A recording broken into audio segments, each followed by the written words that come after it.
Mag-aapat na buwan pa lamang na nagsasama ang lalaking si Louie at Myla. Mahirap ang buhay pero kahit na papaano, kinakaya nilang makasalba sa araw-araw dahil sa parehong pagsisikap na kanilang ginagawa.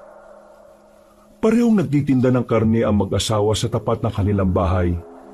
Yun na ang naging hanap buhay nila kahit noon hindi pa sila nagsasama. Maagang nagtana ng dalawa dahil sa tangkang paghihiwalayin sila ng kanilang mga magulang. Di hamak na mahirap lang kasi si Myla, habang si Louie naman ay medyo nakakaluwag-luwag ang pamilya. Ganun pa man, hindi naman naging hadlang ang antas ng kanilang pamumuhay para maglayo ang kanilang landas. Yun pa ang naging dahilan para mas isipin nila na para sila sa isa't isa. Mahal, pupunta ka ba mamaya sa imbitasyon ni Kimpoy mamayang gabi? Hindi na lang siguro muna, mahal. Bakit naman? Nung nakaraan pa nangungulit sa'yo yun eh. Wala ka kasing kasama rito mamaya eh. Maglilimang buwan na yung tiyan mo, kaya dapat hindi kita iniiwan mag-isa. Naku, ayos lang naman ako dito sa bahay. Kayang-kaya ko pa namang kumilos mag-isa eh. Kaya sumama ka na sa kanila mamaya. Libangin mo naman ang sarili mo. Palagi ka na lang narito sa bahay at palaging ako na lang ang iniintindi mo. Siyempre mag-asawa tayo. Kahit na hindi pa tayo kinakasal, asawa na rin ang tingin ko sa'yo. At ang asawa, dapat laging sinasamahan. Alam ko naman yon. Pero siyempre, kailangan mo rin makihalubilo sa ibang tao. Kaya sige na, puntahan mo na sila mamayang gabi. Baka mamaya magtampo pa sa'yo si Kimpoy. Parang bata pa naman yon. Mahal ko naman oh. Maraming salamat ha. Huwag ka mag-alala. Kapag may Shanghai, uuwian kita. Naku, kahit hindi na kakain naman ako dito ng maayos eh. Basta, uuwian pa rin kita. Niyakap ng lalaki ang kanyang asawa. Ganun lang kasimple ang kanilang buhay pero masasabi ni Louie na kontento na sila sa isa't isa. Matapos ang pag-uusap na yon, lumabas na muna si Louie ng kanilang bakuran. Bibili siya ng manggang hilaw sa kanto na pinaglilihian naman ng kanyang asawa. Bago siya makarating doon, nakita niyang may mga nagkukumpulang tao sa bahay ng kilalang tanod sa kanila. Napatigil siya sandali. Nalaman niyang nanganganak na pala ang asawa ng tanod na yon. Ang kaso nga lang, walang kumadrona. Wala ring sasakyan para maihatid sa ospital. Ang dating kumadrona sa kanila, namatay na. Sa katunayan, ang pagpapaanak ang iniisip din ni Louie sa oras na dumating na ang araw ng panganganak ni Myla. Mahirapan kasing makasakay. Kailangan pang maglakad ng halos 10 minuto para lang makarating sa terminal ng tricycle. Isang matandang babae ang napadaan at napatigil din. Tumingin ito sa kanya at nagtanong, Anong nangyayari rito, iha? Manganganak na po kasi yung asawa ni Mang Dinyo. Ang kaso, wala pong magpapaanak. Wala na po kasi yung kumadro na dito dati. Pinatay po kasi yun. Manganganak ba ka mo? Di ako nang bahala dyan.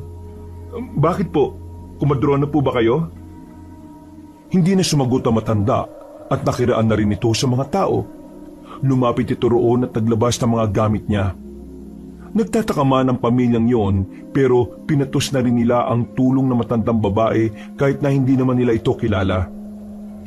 Sandaling nakiosyoso na muna si Louie. Sa pagkakakita niya, marunong kumilos sa matandang yon. Sa puntong yon, para siyang nagkaroon ng pag-asa. Kumadro na nga talaga. Tagasan kaya siya dito? Naglakad na lamang siya at saka nagtungo sa bilihan ng mangga. Naabutan naman niya doon ang isa niya ring kaibigan na si Pido. Ang kaibigan nilang hindi gaanong nakikihalubilo sa kanila. Mula kasi nang mamatay ang lolo nito, madalas ay nasa loob na lang ito ng bahay. Nagbago na rin ang pananamit nito. Marami na ring nakasukbit na burloloy sa katawan, mga kwintas, pulseras at meron din mga balabal sa ulo kung minsan. O Pido, buti naman at lumabas ka na ng bakuran ninyo. Kumusta? Ayos naman ako. Kaya ko naman mag-isa eh. Mabuti naman kung ganon. May kailangan ka ba? Wala naman. Gusto ko lang sana malaman kung pupunta ka mamaya sa birthday ni Kimpoy. Eh di ba, kayo naman talaga ang mag-best friend nun? Hindi ko alam kung makakapunta ako. Marami akong ginagawa eh. Punta ka na. Pupunta rin kasi ako eh. Baka mamaya niyan, mailang lang din ako kasi maraming pumunta. Wala naman akong kilala masyado. Kaya sama ka na. Pag-iisipan ko. Yan. Asahan ko yan ha. Sabi ko, pag-iisipan ko. Wala naman ako sinabi na pupunta ako eh. Eh syempre, parang ganun na rin yun. Bibili ka rin ba? Oo, para kay misis. Oo nga pala, buntis asawa mo. Ingatan mo yun ha. Oo naman, lagi ko naman siyang iniingatan eh. Ingatan mo kasi baka mamaya aswangin. Ha? Aswangin? Bakit? Hindi mo alam ang aswang? Alam ko ang aswang, pero meron ba nun dito? Kahit sa ang lupalop ng bansa natin meron. Kahit pa sa Maynila. Hindi lang talaga natin malalaman kagad. Kasi iba-ibang estilo ng pambibiktima nila. Depende sa lugar. Pansin ko, dumadami na yung kalaman mo sa mga ganyang bagay ah. May plano ka bang mag-albularyo? Hindi na sumagot si Pido at tumingin na lamang sa malayo. Nagkibit-balikat na lamang din si Louie. Nagpaalam na rin siya kay Pido matapos siyang makabili. Tumango lang sa kanya ang kaibigan at naglakad na rin pabalik. Nadaanan niya ulit ang bahay nila Mang Dinyo. Nakita niyang masaya na ang mga taong naroroon. Yung pala, nanganak na ang babae. Naririnig na nila ang iyak ng sanggol. Dali-dali siyang naglakad pa uwi para ipaalam sa kanyang asawa na meron ng kumadrona sa kanilang lugar. Mahal! Mahal! Oh, ano pa nangyayari? Bakit sigaw ka ng sigaw dyan? Mahal, may kumadrona na rito sa atin. Talaga ba? Mabuti naman kung ganon. Oo, yung asawa kasi ni Mang Dinyo, nanganak na. Buti na lang, may napadaan na matandang babae. Kumadrona pala siya. Hindi na tayo mahirapang makahanap ng magpapaanak. Masaya ang mag-asawa. Isa kasi talaga yon sa problema nila. Mula nang magbuntis si Myla, walang araw na hindi naghahanap ng kumadrona ang lalaki. Kung minsan pa nga ay nakakarating na rin siya sa mga kalapit nilang baryo. Mabilis na lumipas ang oras. Sumapit na rin ang kinagabihan. Naligo na si Louie para paghandaan ang okasyon na kanyang dadaluhan. Inasikaso siya ni Myla para siyang bata na talagang pinulbuhan pa sa likod. Behave ka doon ha. Kapag may mga babaeng lumapit sa'yo, sabihin mo sa kanila na may asawa at anak ka na ha. Oo naman. Kahit hindi mo ipaalala sa akin, yan talagang sasabihin ko sa kanila, no? Humalik na ang dalaga sa kanya at saka naglakad na rin siya palabas ng kanilang bakuran. Bago tuluyang makalayo ay nagawa niya pang kumaway sa kanyang asawa.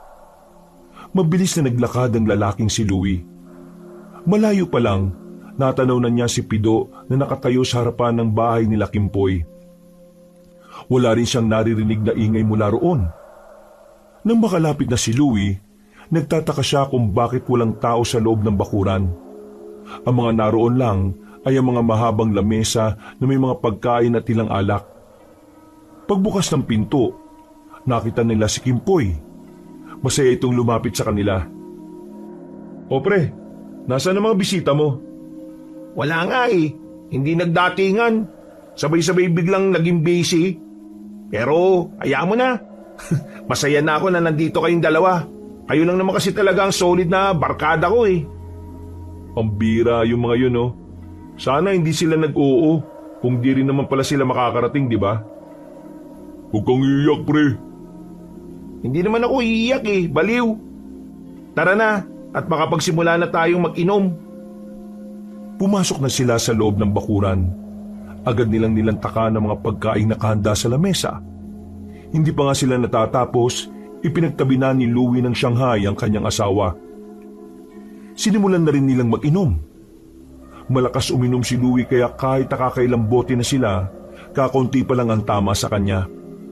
Maliban na lang kay Kimpoy na hindi naman talaga natural na umiinom ng alak. Si Pido naman, kahit may tama na rin ay tahimik lang.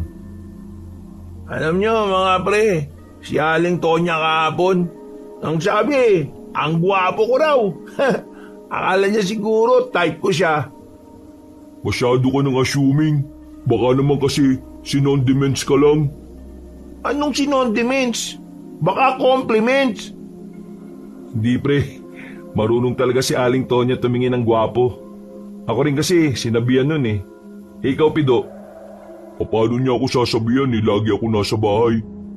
Puntayin niyo kaya sa bahay. Bakit bang hirap magkaroon ng asawa ngayon, Louie? Ano bang sikreto mo't nakapag-asawa ka? Sikreto nga eh, bakit ko sasabihin? Sus! Siya kang madamot! Hindi naman inaaral ang pagkakaroon ng asawa. Dumarating yun sa'yo kapag handa ka na. Oh, alam pala ni Pido eh. May asawa ka na ba? Si Aling Tonya! Sabay-sabay silang nagtawanan ng mga sandaling yon. Sa sobrang libang nila, hindi na nila namalaya na maingay na pala sila. Wala namang nagagalit doon dahil ilang metro ang layo ng bahay nila Kimpoy mula sa kasunod na bahay. Makalipas lang ang ilang minuto ay nagkayayaan na rin silang umuwi. Lasing na si Kimpoy, habang sakto lang naman si Louie at Pido. Tara na, uwi na tayo. Uy, baliw! Anong uwi? Yan lang ang bahay mo oh. Lasing na talaga. Ay, oo nga pala no. Di, hahatid ko na lang kayo sa mga bahay ninyo. Di na. Ayos na kami. Magpahinga ka na. Kami nang bahala sa sarili namin. Sus! Ang sabihin nyo sa akin, makikipagkita lang kayo kay Aling Tonya para makasama na ni Pido ang matandang yon. Uy, bunganga mo nga. Baka may makarinig pa sa'yo dyan, magkaroon pa ako ng issue. Oops! Sorry po. Buang ka talaga. O sige na, aalis na kami. Pasok ka na. Bilisan mo. Maraming salamat mga pare ha. Kung di kayo dumating, malungkot ang birthday ko. Sandali pang yumakap sa kanila ang lalaking si Kimpoy, sabay hampas sa puwet nila. Muntikan pa itong masubsob. Buti na lang ay nahawakan ni Pido sa kwelyo. Napapailing na lamang sila na makapasok na sa loob ang kanilang kaibigan. Tara na pre, sabay na tayo. Habang naglalakad ang dalawa, naramdaman ni Louie na parang may nakabuntot sa kanila. Nung una, inakala niya na baka si Kimpoy lang yon. Pero hindi.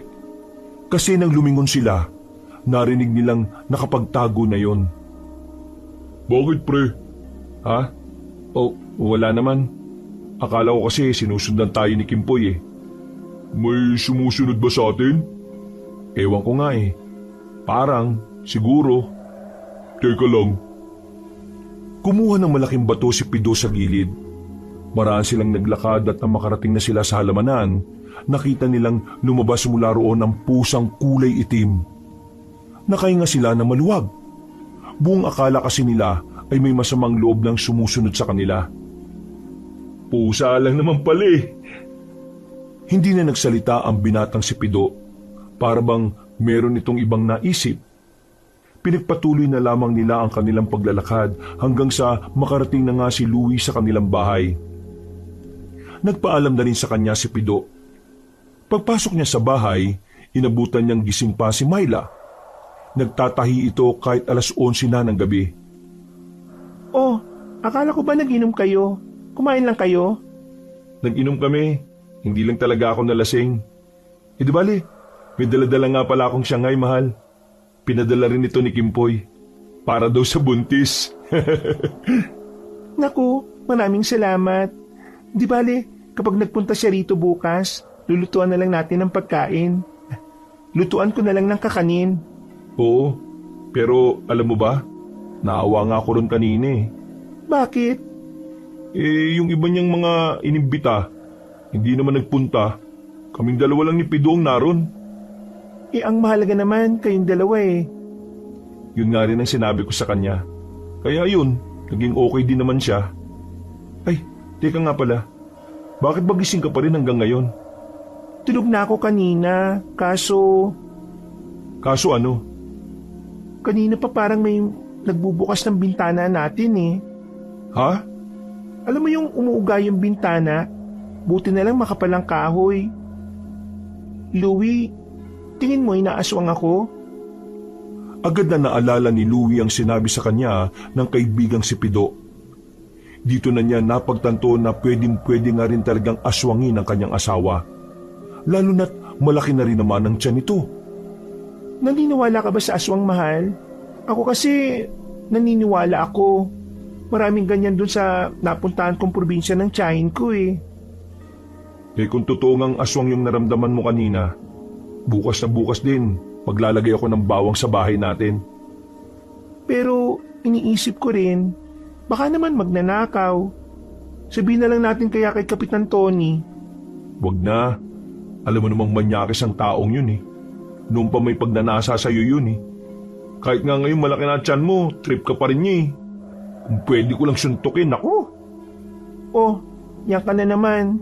Selos ka na naman dyan. Hayaan mo na. Sa halip na matakot sa aswang, nakaramdam na naman ng galit ang lalaki nang maalala ang ginawang pambabastos noon ni Kapitan Tony sa kanyang asawa. Bagong salta pa lang sila noon nang hampasin ng kapitan ang puwet ng kanyang asawa. Munti ka na niyang mabugbog ang kapitan, pero buti na lang nakapagpigil pa siya. Galit na galit si Louie dahil kahit na kailan, hindi sila nakatanggap ng kahit na anong paumanhin mula sa kapitan. Pasensya na. Nakakainis pa rin kasi talaga kapag naaalala ko eh. Ang mabuti pa, matulog na lang tayo. Bukas walang tinda, kaya makakapaglagay tayo ng mga bawang. Tumango na lamang ang lalaki. Humiga na rin sila at ilang sandali lang ay nakatulog na rin. Kinabukasan, bumili agad ng 2 kilong bawang ang lalaking si Louie. Maaga pa lang ay sinimulan na niyang maglagay ng pangontra. Habang abala siya sa kanyang ginagawa, ay biglang dumating ang kanyang kaibigan na si Kimpoy. Nakahawak pa ito sa ulo nang maupo sa gilid ng bakuran nila. Mahal, si Kimpoy narito. Uy, pare, bakit? Masakit ba ulo mo? Oo pre, ang dami ko yatang nainom kagabi. Nung marami, 1 bote ka lang no, mahina ka lang talagang uminom. Eh kayo ang lalakas nyo eh. Ginawa nyo lang bang gatas yung alak kagabi? Sanay na kasi kami, ito naman no. Eh ano namang ginagawa nyong manggasawa? Para sa niya mga bawang? Sumeryoso ang mukha ng mag-asawa sa tanong na yon. Sumenyas na lamang si Myla na si Louie na lang ang magsabi. Eh kasi pare kagabi, pag uwi ko galing sa inyo, si Myla parang inaaswang daw. Bintana daw parang binubuksan eh. Ha? Inaaswang si Myla? May aswang na rin dito? Hoy bakit? Saan pa ba may aswang? Alam mo ba yung baryo ng Santa Ana? Oo, ang layo na nun ah. Galing kasi ako ron kahapon. Doon ko kinuha yung ulo ng baboy na pinulutan natin. Narinig ko sa kwento ron, may inaswang din daw na buntis doon. As in, nakita nilang aswang talaga. May mga witness daw talaga, pre. Eh di, totoong nabubuhay pa pala talaga sila ngayon. Naku, wag naman sana. Takot ako sa aswang eh. Naku mare, huwag ka mag-alala. Takot ang aswang dito sa atin. Eh marami ba namang adik eh. Oh, sandali, may iba ako. Gusto mo bang mainit na maiinom? Nagluto kami ng puto pre. May tableya din dyan. Late na birthday treat namin sa'yo. Uy, pambira talaga itong mag-asawa na to. Oh. Nag-abala pa. Pero wala akong tinatanggihan na alok eh. Buti naman. Eh bakit ka naman tatanggi? Masarap ang luto namin, no? Nako, matikman nga't nang mahusgahan. Pumasok na rin si Kimpoy sa loob. Sa sobrang close nila sa isa't isa, kahit hindi pa naman ganun kalalim ang kanilang samahan, malayang nakakapasok at labas si Kimpoy sa bahay ng dalawa. Magaan kasi talaga ang pakiramdam nila kay Kimpoy. Isa pa, ang lalaking ito ang tumulong sa kanila noong mga panahong wala silang mapuntahan. Habang kumakain, napansin nilang may matandang babae sa labas. nakatigil ito sa tapat at parang may sinisipat ito sa loob. Nang makita sila na matanda, sumilay ang ngiti na matandang yun. Kilala niyo ba siya? Mahal, siya yung kumadrona na sinasabi ko sa'yo. Magaling yan. Ah, siya pala yun. Lagi ko siya nakikita sa palengke nitong mga nakaraan eh. Lagi niya akong iningitian. Taga dito ba yan? Hindi ko siya namumukhaan eh. Halos lahat ng matatanda kasi dito sa atin, kilala ko na. Lalo na si Aling Tonya. Pakiramdam ko, bago lang din kasi siya dito sa atin eh. Papalapitin sana nila ang matanda, pero naglakad na rin yun paalis. Napapakamot na lamang sa ulo ang lalaking si Louie. Bumalik na lamang siya sa loob para ipagpatuloy ang kanilang kainan. Mga bandang 5:00 naman ng hapon, lumabas ang mag-asawa para magsimba. Araw din kasi ng linggo nung araw na yun. Malapit lang naman ang simbahan sa kanila. Halos 5 minutong lakarin lang din. Nang makarating sila roon, nakasalubong nila ang matandang kumadrona. Nakangiti agad yon at nakatingin kay Myla. Partikular na sa tiyan ng babae. Maglilimang buwan ng tiyan mo, iha? Nako, kapag manganganak ka, pwedeng sa akin ka nalang manganak. Ang sabi nga po sa akin ng asawa ko, kumadrona daw po kayo. Oo, kumadrona nga ako sa amin. Eh dito na muna ako lumalagi sa inyo kasi marami daw buntis dito. Alam mo na, kailangan ko rin kasi ng pera. Sige po, kapag manganganak na po si Myla, kayo na po ang hahanapin namin. Nako, mabuti pa nga. Mahirap pa naman dito sa lugar ninyo, ang layo ng ospital. Kaya nga po eh. Sige po, papasok na po muna kami. Magsisimba pa po kasi kami eh. Ay, sandali. Teresita nga pala ang pangalan ko. Kayo, anong pangalan niyong dalawa? Ako po si Louie at ang asawa ko naman po ay si Myla. Kinagagala ko kayong makilala. Ngumiti na lamang sila bilang tugon at nagsimula na rin maglakad. Habang papalayo sila, nararamdaman pa rin ng babaeng si Myla na parabang nakatingin pa rin sa kanila ang matandang babae. Pero hindi na lamang yun pinansin ni Myla at itinoon na lamang ang atensyon sa nilalakaran. Nakakagaan ng misa para sa mag-asawa. Tuwing magsisimba sila, pakiramdam nila ipinanganak sila ulit. Sobrang luwag ng kanilang paghinga. Hindi naman sila sobrang relihiyoso, pero nakaugalian na nilang magpasalamat sa Diyos sa tuwing araw ng linggo. Pagkatapos ng misa, agad na rin silang naglabasan. Bumili na muna sila ng sampagita sa gilid at saka umuwi na rin ang bahay. Pagdating ng kinagabihan, maagang naging tahimik ang paligid. Walang maririnig na mga nagigitara sa inuman. Ganon din ang linggo ng gabi sa kanilang baryo. Mahal, kapag malapit ka ng mga anak, huwag mo na akong tulungan sa tindahan ha. Ako nang bahala. Mas maiging pinapahinga mo na lang. Sigurado ka ba, mahal? Oo naman no. Dapat nga di ba kapag buntis nagpapahinga talaga. Kasi hindi natin alam kung gaano kalakas ang bata. Hindi pa rin naman tayo nakakapagpa-check up mula nang mabuntis ka. Sige, makikinig na lang ako sa iyo. Para din naman ito sa bata eh. Ayun, good girl ka naman pala eh. Sus, anong good girl ka dyan? Gagawin ko lang din naman ang tama, no? Basta, good girl ka pa rin sa akin. Wala nang ibang good girl sa buhay ko. Natigilan ng kanilang lambingan na mapatingin sila sa labas ng kanilang bakuran. Meron kasi silang naririnig na kaluskos. Para bang nakatapak na mga tuyong dahon. Sa puntong ito, agad na bumakas ang takot sa mukha ni Myla. Ang unang pumapasok kasi sa isipan nito ay walang iba kundi aswang. Kalma lang mahal ha, akong bahala. Kumuha si Louie ng itak sa gilid. Maraan siyang lumapit sa kinaroroonan ng kaluskos. Nang hawiin niya ang halaman, isang pusang itim ang bumungad sa kanya. Nakainga ng maluwag si Louie. Buong akala kasi niya ay kung ano na ang naroon. Mahal, Usa lang naman pala nandito. Huwag ka na matakot. Maging ang babaeng si Myla ay napahawak na lamang sa dibdib nito. Sigurado ka bang pusa lang yon? Oo, usa lang naman ang nakita ko ron eh.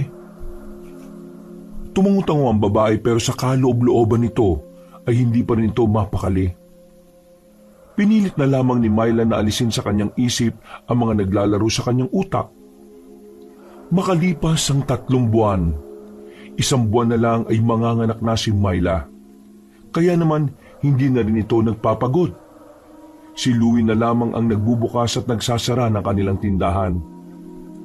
Sa mga nakalipas na buwan, wala nang nararamdaman na kakaiba si Myla sa kanyang paligid. Akala nila ay hindi na sila guguluhin ng aswang, kaya tinanggal na rin nila ang mga nabubulok na bawang sa paligid ng kanilang bahay. 6:00 ng gabi, habang abalang nagliligpit si Louie ng kanilang mga paninda, biglang napadaan ng kanilang kapitan, ang matandang si Mang Tony. Huminto ito at tumingin kay Louie. May sinisipat ito sa loob ng bahay. Na alam naman ni Louie na si Myla ang hinahanap nito. Tingin pa lamang ng kapitan, alam na niyang manyakis ito. Malapit ng mga nakangasawa mo, hindi ba? Oo. Meron akong sasakyan na pwede niyong magamit kapag kailangan mo siyang itakbo sa ospital. Baka gusto niyong iramin sa akin yon, sa takdang pa rin. Hindi na po. Napalingon sila sa gilid ng bahay kung saan nanggaling ang babae. May dala-dala pa itong hanger. Hindi na po namin kailangan ng tulong ninyo. Meron na kaming kinausap na komadrona. Siya na lang ang magpapanak sa akin. Kaya maraming salamat na lang po. Nako, nagtitiwala kayo sa mga naglilitawang kumadrona ngayon? Hindi naman lisensyado ang mga taong yun eh. Kung sa ospital ka manganganak, siguradong ligtas na ligtas ka ron. Makakabawas ka pa sa babayaran dahil kilala ko ron. Bakit niyo po ba kami gustong tulungan? Tumingin na muna si kapitan sa mukha ng babae. Ngumiti ito ng nakakaloko. Wala tong pakialam kung naroon si Louie o wala. Kung makatingin, para bang hinuhubaran na niya ang babae. Bakit kita tinutulungan? Sabihin na lang nating mahalaga ka sa akin. Mas mahalaga pa sa kahit anong bagay. Sandali lang. Iba na sinasabi niyo, kapitan ha. Pwede ba? Kung may mali siyang pagtulong niyo, umalis na lang kayo. Ano ka ba naman, Louie? Masyado namang mainit ang ulo mo. Bilang kapitan, mahalaga naman talaga sa akin ang safety ng mga kalugar ko. Masama bang sabihin ko yon?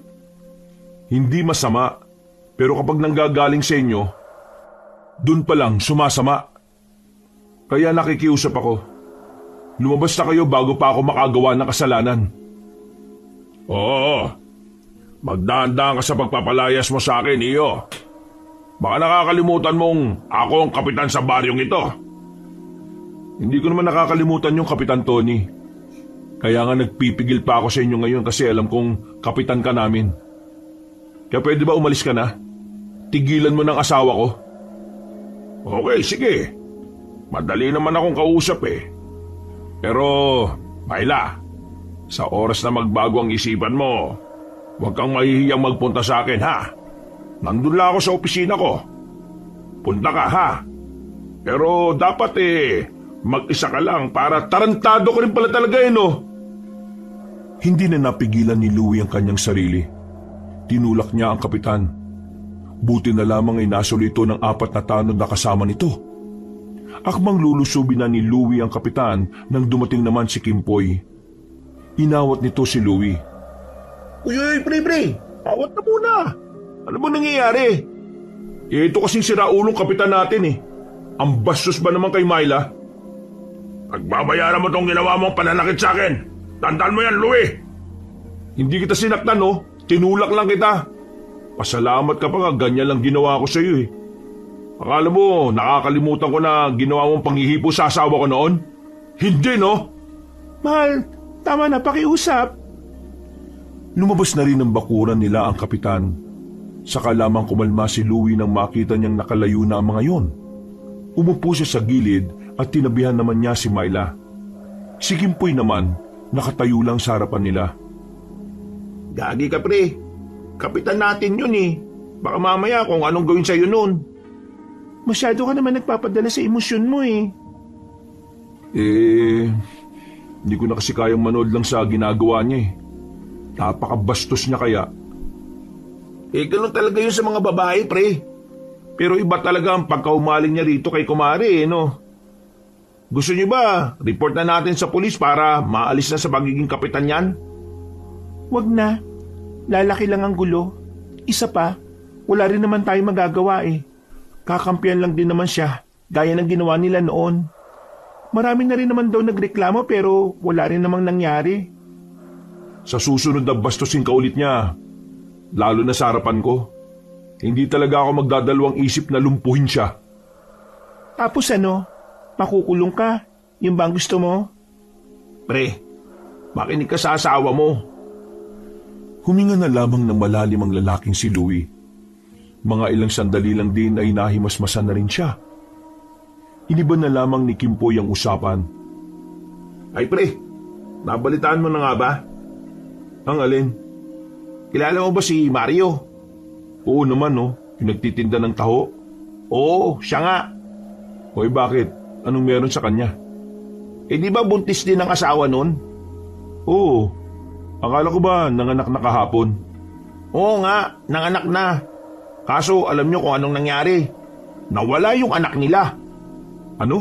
Nawala? Paanong nawala? Ang pagkakarinig ko kasi, itong asawa ni Mario na si Bea, pagkatapos daw siyang iwan ng komadrona kasi ayos naman na raw ang lahat. Bigla raw siyang nakatulog eh. Paggising niya, wala na yung anak niya. Pambira din kasi itong si Mario, nakatulog din daw nung oras na yun. Alam niyo, sabi pa, parang may nangyaring kakaiba daw kaya sabay silang inantok. Parang sinadya. At ito pang malalang chismis, pre. Sabi ng iba, aswang daw ang kumuha sa sanggol. Agad na nangilabot ang mag-asawa ng mga sandaling yon. Nabahala si Myla. Nakakaramdam na siya ng takot na baka mangyari ang ganun sa kanya. Nanlalamig ang palad ng babae nang hawakan ito ni Louie. Kung totoong aswang nga yun, dapat pala mag-ingat din kami. Oo pre, dapat mag-ingat kayo. Gusto niyo ba, dito kami sa labas ni Pido kapag manganganak na si Kumari sa loob? Ayos lang ba yun sa inyo? Naku, nakakaya naman kung ganun. Anong nakakaya? Hindi na kayo ibang tao sa amin ni Pido, no? At saka, hindi ba kayo nababahala dun sa sinabi ko?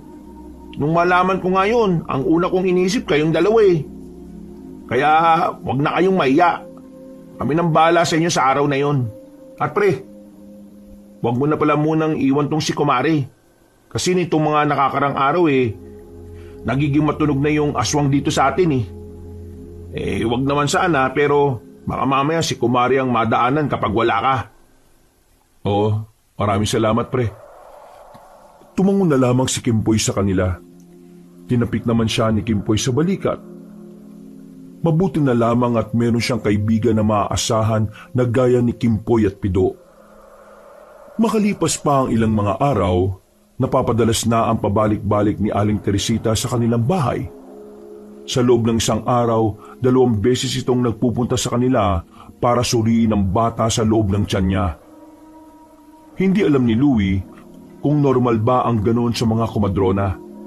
Para kasing mas sabik pa si Aling Teresita sa paglabas ng bata kaysa sa kanila. Hapon ng 5:00, naroon na naman si Aling Teresita. Nasa loob sila ni Myla habang siya naman ay nagpapakulunan ng tubig. Mga ilang sandali lang narinig niyang nagsalita ang matandang babae. Alam mo na ba na mabango mga sanggol sa unang labas nila? Mabango? Paano mabango? Hindi sila malansa. Mabango sila. Naintriga si Louie sa kanyang narinig. Kaya naman, sandali siyang lumapit sa pintuan para mas marinig niya kung ano man ang pinag-uusapan ng mga yon.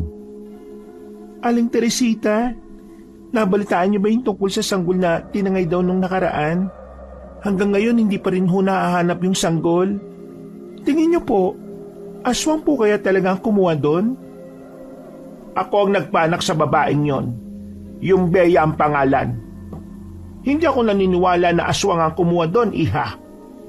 Lahat ng pinapaanak ko, binibigyan ko ng pangontra ang mga sanggol. Pangontra? Ano pong pangontra? Pangontra para hindi sila malapitan na kahit na anumang elemento. Alam ko naman kasi na ang mga sanggol kapag lumabas na sa kanilang ina, maraming elemento ang nakaabang sa kanila. Kaya naman, hindi ako naniniwala na aswang ang kumuha sa sanggol. Hindi siya makakalapit sa bata kung aswang siya. Kaya ang hinala ko dyan, isa sa mga taong may galit sa kanila. O baka naman mga taong may inggit. Sa narinig na yun ni Louie, napaisip din siya sa sinabi na matandang si Teresita. Napagtanto niya na maaari nga rin talagang mangyari ang sinasabi ng komadrona. Pero hindi pa rin nawawala sa isipan ni Louie ang posibilidad na totoong ang may aswang na gumagala sa kanilang baryo.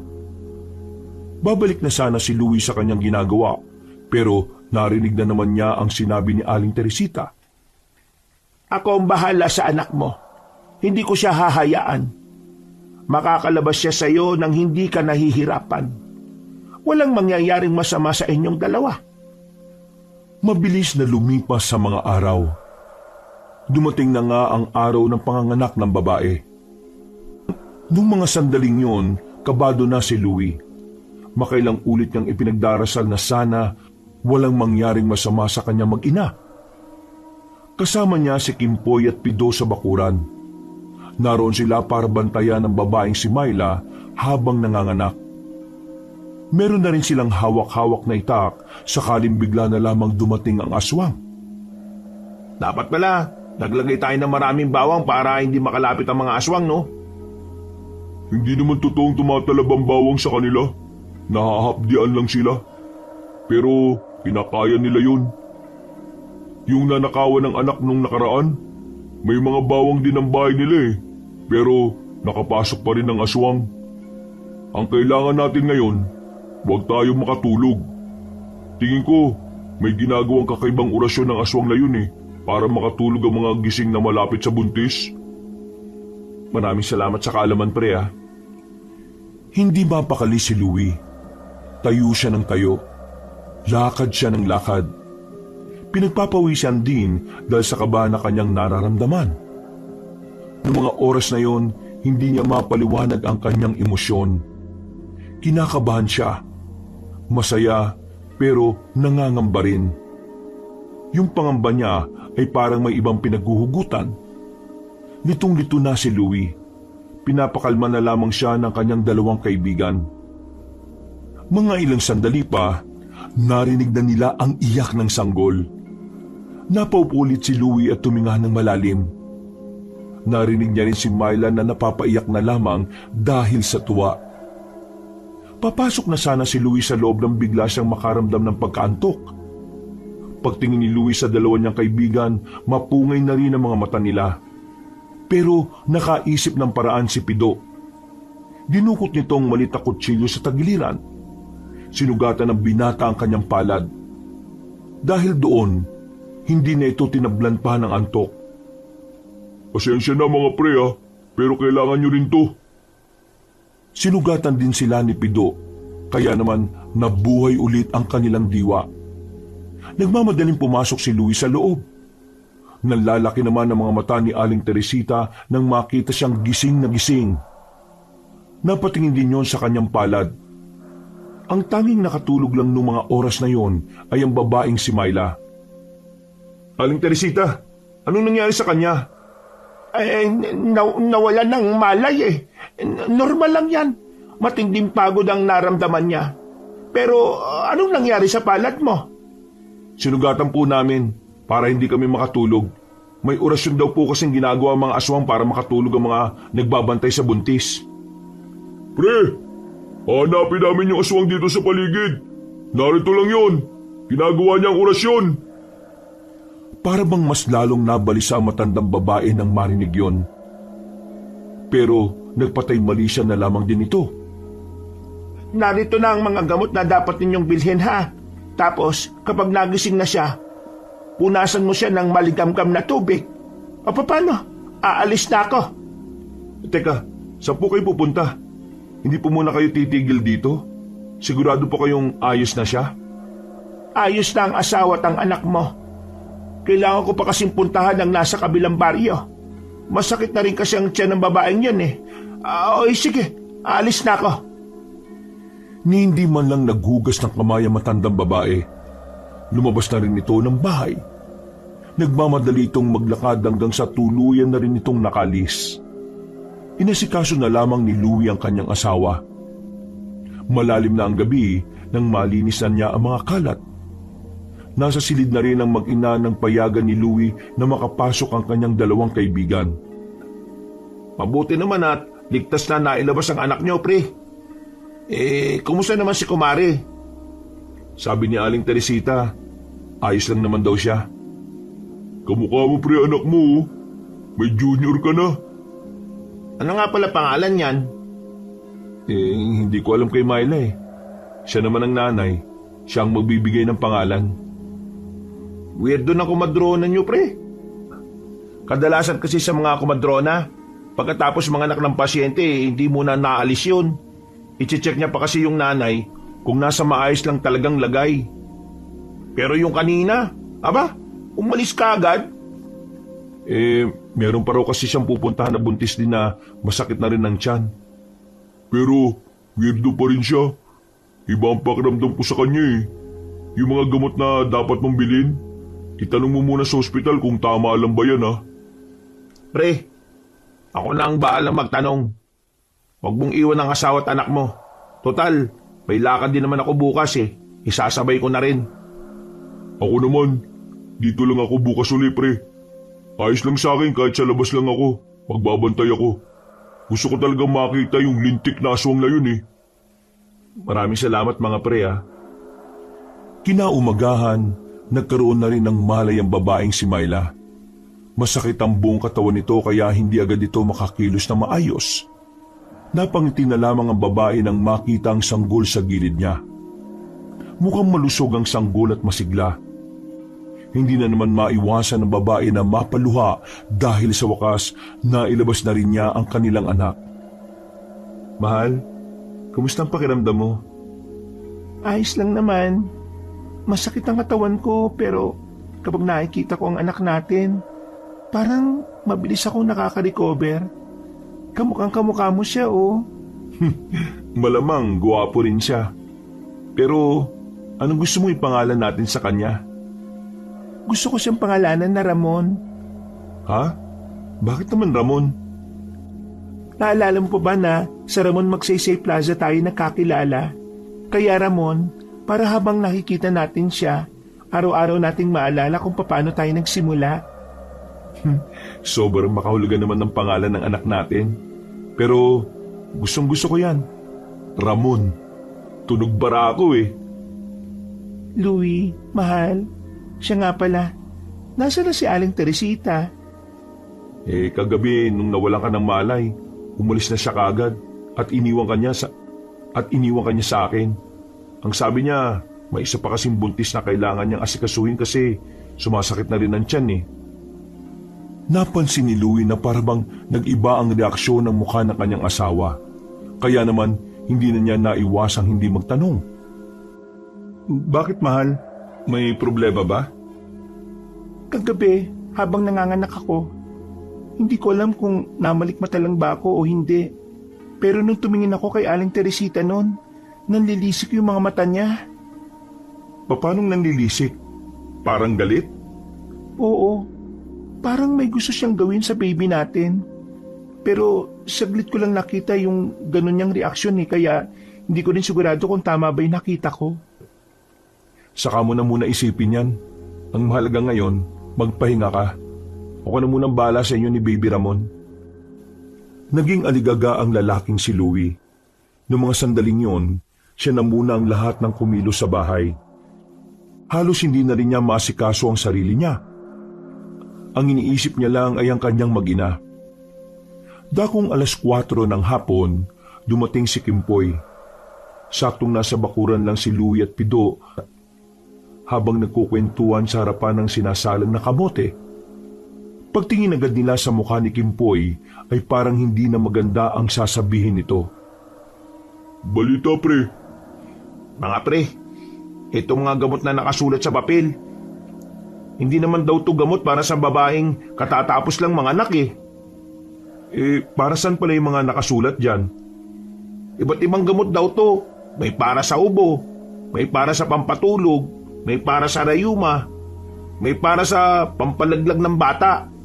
Hindi daw to nire-recommenda pre. Totoo ba talagang kumadrona si Aling Teresita? Parang gusto niya yata mamatay si Myla eh. Hindi maganda to ah. Ayaw ko tong isipin pero... Pero ano?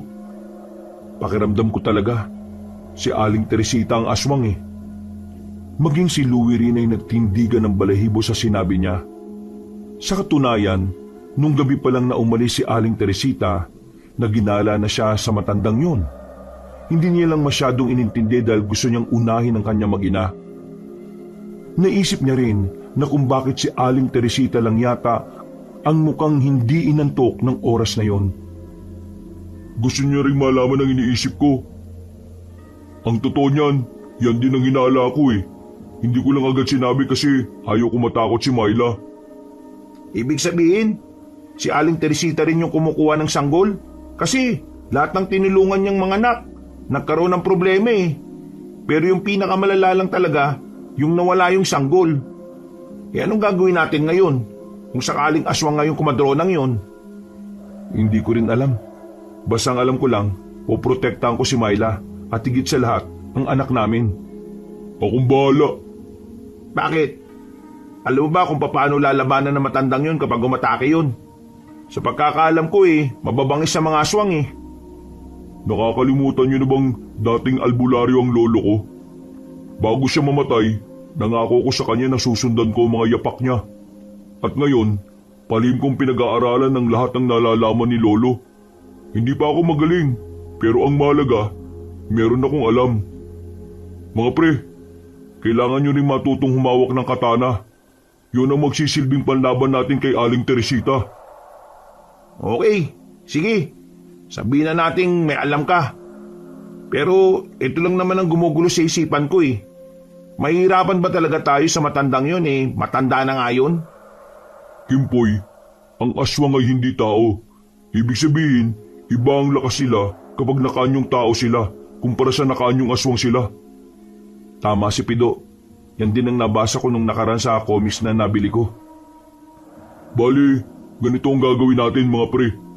Tutal, wala pa naman akong ginagawa sa buhay. Asahan yung lagi akong narito para magbantay sa inyo. At habang nandito ko, tuturuan na kita sa lahat ng nalalaman ko pre. Ako, hindi ba ako kasali? Hindi ba kami nakakabala sa buhay mo? Hindi naman. Kakadesign ko lang ng trabaho, di ba? Tambay lang din ako. Sama niyo na ako. Parang exciting yan eh. Baliw. Hindi exciting tong ganito, no? Nakakakaba kaya. Lalo na ngayon. 2 na ang pinoprotektahan ko. Huwag ka maglala, pre. Hindi ka naman namin pababayaan at ang kumari namin. Siyempre, pati na rin ang future inaanak namin. Napangiti na lamang din si Louie. Maya-maya pa ay pumasok na rin siya sa loob para asikasuhin ang kanyang mag-ina. Naging mabilis ang mga araw. Hindi na nila namalaya na mag-iisang buwan na pala mula ng mga anak si Myla. At sa mga nagdaang mga araw, hindi na rin nagparamdam sa kanila ang matandang si Teresita. Wala na rin makapagsabi kung nasa baryo pa rin ito. Para bang bigla na lamang naglahong parang bula. Walang iniwang bakas. Walang nakakaalam kung saan siya maaaring matagpuan. Pero kahit na ganon, hindi naging kampante ang lalaking si Louie. Para sa kanya, hanggat hindi nila napupuksa ang aswang, hindi sila malalagay sa kapayapaan. Mahal, magpunas ka naman ng pawis mo. Yayakap ka kay baby, pawis na pawis ka. Ay, pasensya na mahal ah. Sabik na sabik lang talaga ako makita ang baby Ramon natin eh. Iyan bang pagpapractice nyo ng mga kaibigan mo? Kailan matatapos? Naawa na ako sa iyo eh. Tindahan ka sa umaga hanggang hapon, tapos sa gabi naman, nag-iinsayo kayo dito. Wala ka ng pahinga. Mahal, ayos lang naman ako. At saka, ginagawa ko naman to para sa inyo eh. Para kung sakali mong malagay sa alanganin ng buhay ninyo dahil sa mga aswang na yon, meron ako magagawa para sa inyo.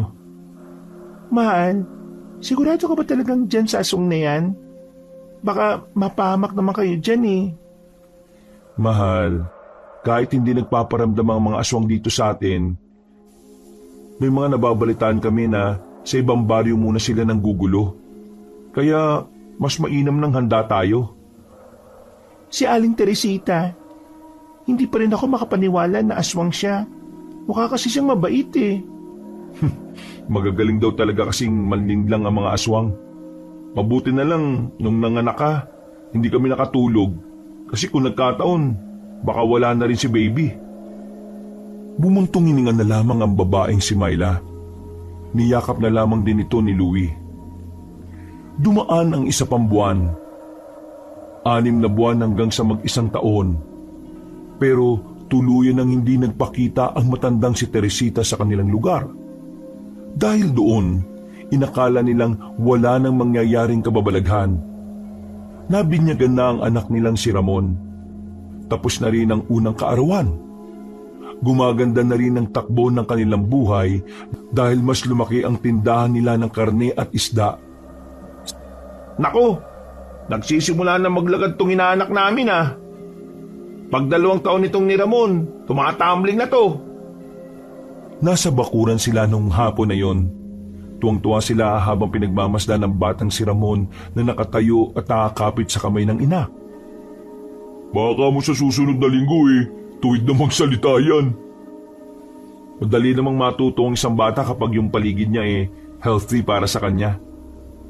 Kaya kayong tatlo, wag na wag yung tuturuan ng kalokohan to ha. Mayayari kayo sa akin. Nagtawanan na lamang sila ng mga sandaling yon. Pero hindi nila inakala na ang tawanan na yon ay mapapalitan na naman ng kaba. Dahil muli na namang mahahaluan ng kababalaghan ang kanilang buhay nung gabing yon. Dakong 9:00 ng gabi, nasa silid na ang kanya mag-ina. Nagpapahinga na ang mga yon. Habang si Louie naman ay nasa sala lang sila. Tinatakpan ng sahig nilang yari sa pinagkabit-kabit na kawayan. Habang abala ang lalaking si Louie, nagulat siya nang makitang parang may tao sa silong nila. May mata kasi siyang nakita at talagang sumili pa yon sa butas na gusto niyang lagyan ng takip. Agad na napatayo ang lalaki. Pasimple niyang kinuha ang katana na binili niya pa sa bayan. Nakita siya ni Myla sa ganoong kalagayan. Sinenyasan niya lang ang asawa niya na kunin ang bata at huwag mag-iingay. Nang muling sumilip ang nasa ilalim, hindi nagdalawang isip si Louie na saksakin ng katana ang nasa ilalim. Pag-angat niya ng katana, meron na yung dugo. Agad siyang lumabas ng bahay. Nakita niya ang isang lalaki na nagmula sa silong nila. Gumagapang yun na mabilis. Bumangga pa sa bakod nila.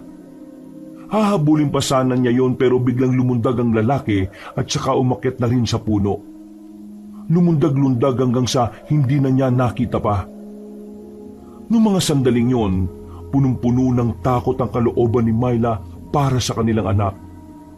Pinakalma ni Louie ang kanyang asawa. Mga ilang sandali lang din, dumating na rin si Kimpoy matapos itong matanggap ang text message ni Louie. Nasaan si Pido? Tulog na yata kaya hindi na nabasa text ko eh.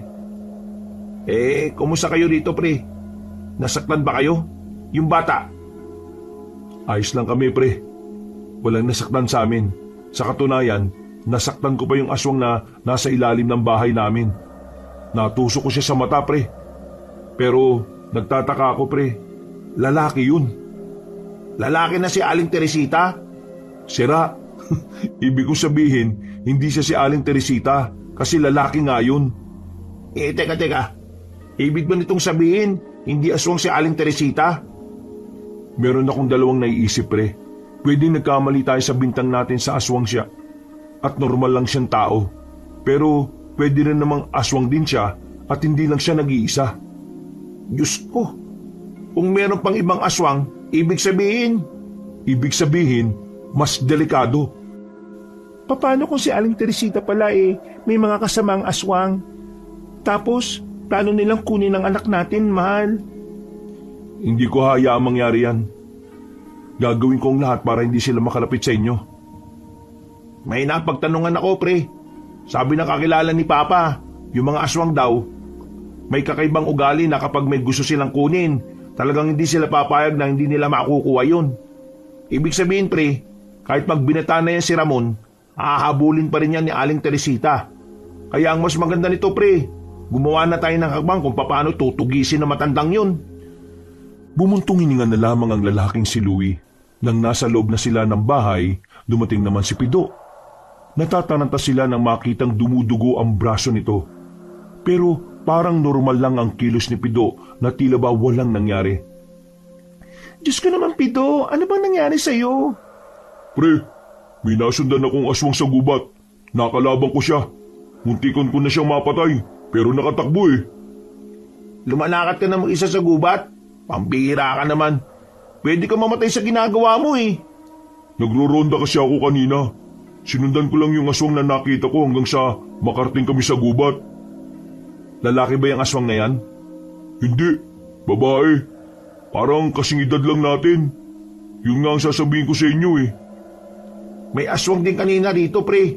Lalaki naman. Natusok daw ni Louie sa mata kaya tumakbo lang. Kung ganun, hindi lang pala nag-iisa ang kalaban ko kanina. Ibig sabihin marami sila. Yan nga ang usapan namin kanina eh. Kung saan-saan ka kasi nagpupunta eh. Pare, kailangan nyo na makalipat ng bahay. Delikado na kayo rito. Hindi titigil yung si Aling Teresita hanggat hindi niya nakukuha si Ramon. Nang matapos ang usapan na yon, pinagpahingan na rin ni Louie ang kanyang mag-ina. Habang sila naman, nananatiling gising at nagbabantay sa paligid. Wala naman ng aswang na bumalik noong sandaling yon. Inabot na sila ng umaga, dahilan para makaramdam na rin sila ng antok. Pinauwi na muna ni Louie ang dalawa niyang kaibigan para makapagpahinga rin. Siya naman ay pinatulog na rin muna ni Myla. Kailangan niya kasing matulog dahil ilang araw na rin siyang hindi nakakapagpahinga na maayos. Dakong 4:00 ng hapon, nagising si Louie na makarinig siya ng kalabog. Pagsilip niya sa sala, nasa saig na ang mga plato na pinagugasan ni Myla. Agad naman tumayo ang lalaki dahil sa pagkabahala. Nakita niya ang asawa na natulala habang nakatingin sa labas. Pero wala namang makita si Louie na naroon. Mahal, anong nangyari? Si Aling Teresita. Nakita ko sa labas. Nakatayo siya sa labas ng bakura natin. Habang nakangiti. Agad na kinuha ni Louie ang katana na nakasabit sa dingding. Lumabas siya ng kanilang bahay. Tiningnan niya ang paligid. Pero wala na siyang nakita roon. Kaya habang maliwanag pa, nag-impake na ng damit ang mag-asawa. Walang ideya si Louie kung saan siya maaaring pumunta. Gulong-gulo ang kanyang utak noon. Ang tanging tumatakbo sa isipan niya ay mailayo ang kanyang mag-ina. Pre! Pido! Tinawag niya ang kaibigan nang nasa harapan na sila ng bahay ng binata. Dala-dala na nila ang kanilang mga gamit. O pre, anong nangyari? Nakita raw ni Myla kanina si Aling Teresita sa labas ng bahay namin eh. Tingin ko pre, bumalik na siya para kunin tong anak namin. Sige. Handa ko lang mga gamit ko. Tapos pupunta na natin si Kimpoy. Siya ang may alam ng mahihiraman ng masasakyan natin paalis. Walang sinayang na pagkakataon ng lalaking si Pido at agad na rin naman itong naganda. Pagkatapos, tinungo naman nila si Kimpoy. Pinuntahan nila ang matandang si Tonya. Ang matandang laging tinutokso nila kay Kimpoy. Kinapalan na lang ni Kimpoy ang mukha para makahiram ng owner-type jeep. Buti na lang ay nadala niya sa kaunting bola ang matanda. Kaya naman, meron na rin silang nagamit para makaalis. Sabi ko na nga ba, ikaw talaga ang type ni Aling Tonya eh. Tumigil ka nga dyan. Ang mahalaga ngayon, makakaalis na tayo. Maliligtas na natin ang inaanak natin.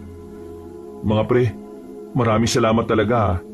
Hindi namin alam ni Myla ang gagawin namin kung wala kayo. Huwag ka na muna magpasalamat, no? Saka ka na magpasalamat kapag natapos na ang problema natin na to. Sandali silang natahimik habang nasa biyahe. Katamtaman lang ang bilis ng kanilang takbo dahil may mga parting lubak ang kanilang mga nadaraanan. Noong mga sandaling yun, akala ni Louie ay makakalis na sila ng payapa. Pero nagulat sila nang biglang pumutok ang gulong ng sinasakyan nilang owner. Bumaba si Louie at Pido para tingnan yon. Nakita nila ang isang mahabang kahoy na parang sinadyang ilagay sa kalsada. Meron kasing mga pako roon. Sa puntong yon ay kinabahan na sila. Batid nila na ang mga sandaling yon ay pumabor na sa mga aswang na tinatakasan nila. Hindi nagtagal, nakita na lamang nilang lumabas na sa gilid si Aling Teresita. May kasama itong dalawa pang aswang. Isang babae na may benda sa katawan at isa namang lalaki na may benda naman sa mata. Mahal, tumalikod ka lang. Ang anak natin, yakapin mo na maigi. Diyos ko, ano ba nagawa natin sa kanila? Bakit ayaw nila tayong tantanan? Humangin ng malakas. Nakakadagdag pa ang hangin na yon para lalo silang kabahan. Sumakto pa na nasa ilalim ng pose ng ilaw ang tatlong aswang. Kaya kitang-kita nila ang reaksyon ng mukha ng mga yon. Saan kayo pupunta? Balak niyo bang itakas ang bata sa akin? Wala kaming ginawa sa'yo, kaya tigilan mo na kami. Wala naman talaga kayong kasalanan. Pero nang bigyan niyo ako ng permiso na maging kumadrona ng babaeng yan, para niyo na rin akong binigyan ng permiso na angkinin ng batang yan. Kaya naman, sa ayaw at sa gusto ninyo, kukunin ko ang bata. Ako ang nagpaanak dyan, kaya pagmamay-ari ko yan. Kapal ng mukha nitong matandang to. Paano naging sayo yan eh? Si Bilya ni Louie at Myla ang pinagsama dyan. Uy, mais ka nga sa mga pinagsasabi mo. Nasa seryosong sitwasyon tayo, no? Kung ayaw niyong may masaktan ngayong gabi, mapayapa niyong ibigay sa akin ang batang yan. Sige na, Myla. Lumapit ka sa akin at manahimik ka. Kahit na lumuhod ka pa dyan at umiyak ka pa ng dugo, maninigas ka na lang pero hindi naman ibibigay ang anak namin sa iyo. Huwag niyo akong subukan. Hindi niyo alam kung paano ako magalit. Huwag mo rin kami subukan. Wala kang alam kung anong kayang gawin namin.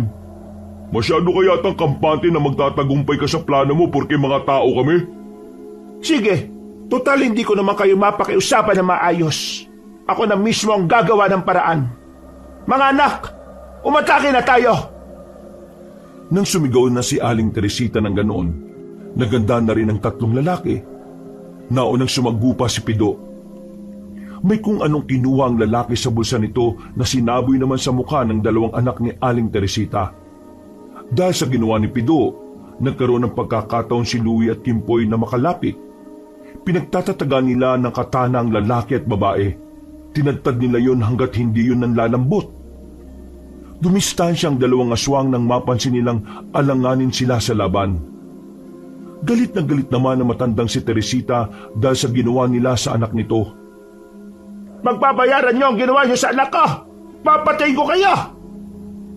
Nagbago na ng anyo ang matanda, pero hindi pa rin ito uubra kay Pido. Marami nang nalalaman ng lalaking si Pido tungkol sa mga kahinaan ng aswang. Bagay na makakatulong sa kanila para matalo ang matandang si Teresita. Nakailag si Pido sa tangkang pagkalmot sa kanya. Nang makakuha ng tamang pagkakataon, meron namang inilabas na kwintas ang binata. Ayon kay Pido, isa raw yung anting-anting. Tapos ka na ngayon! Gagamitin ko ng pinakamalakas na anting-anting! Nanlaki ang mga mata ni Aling Teresita.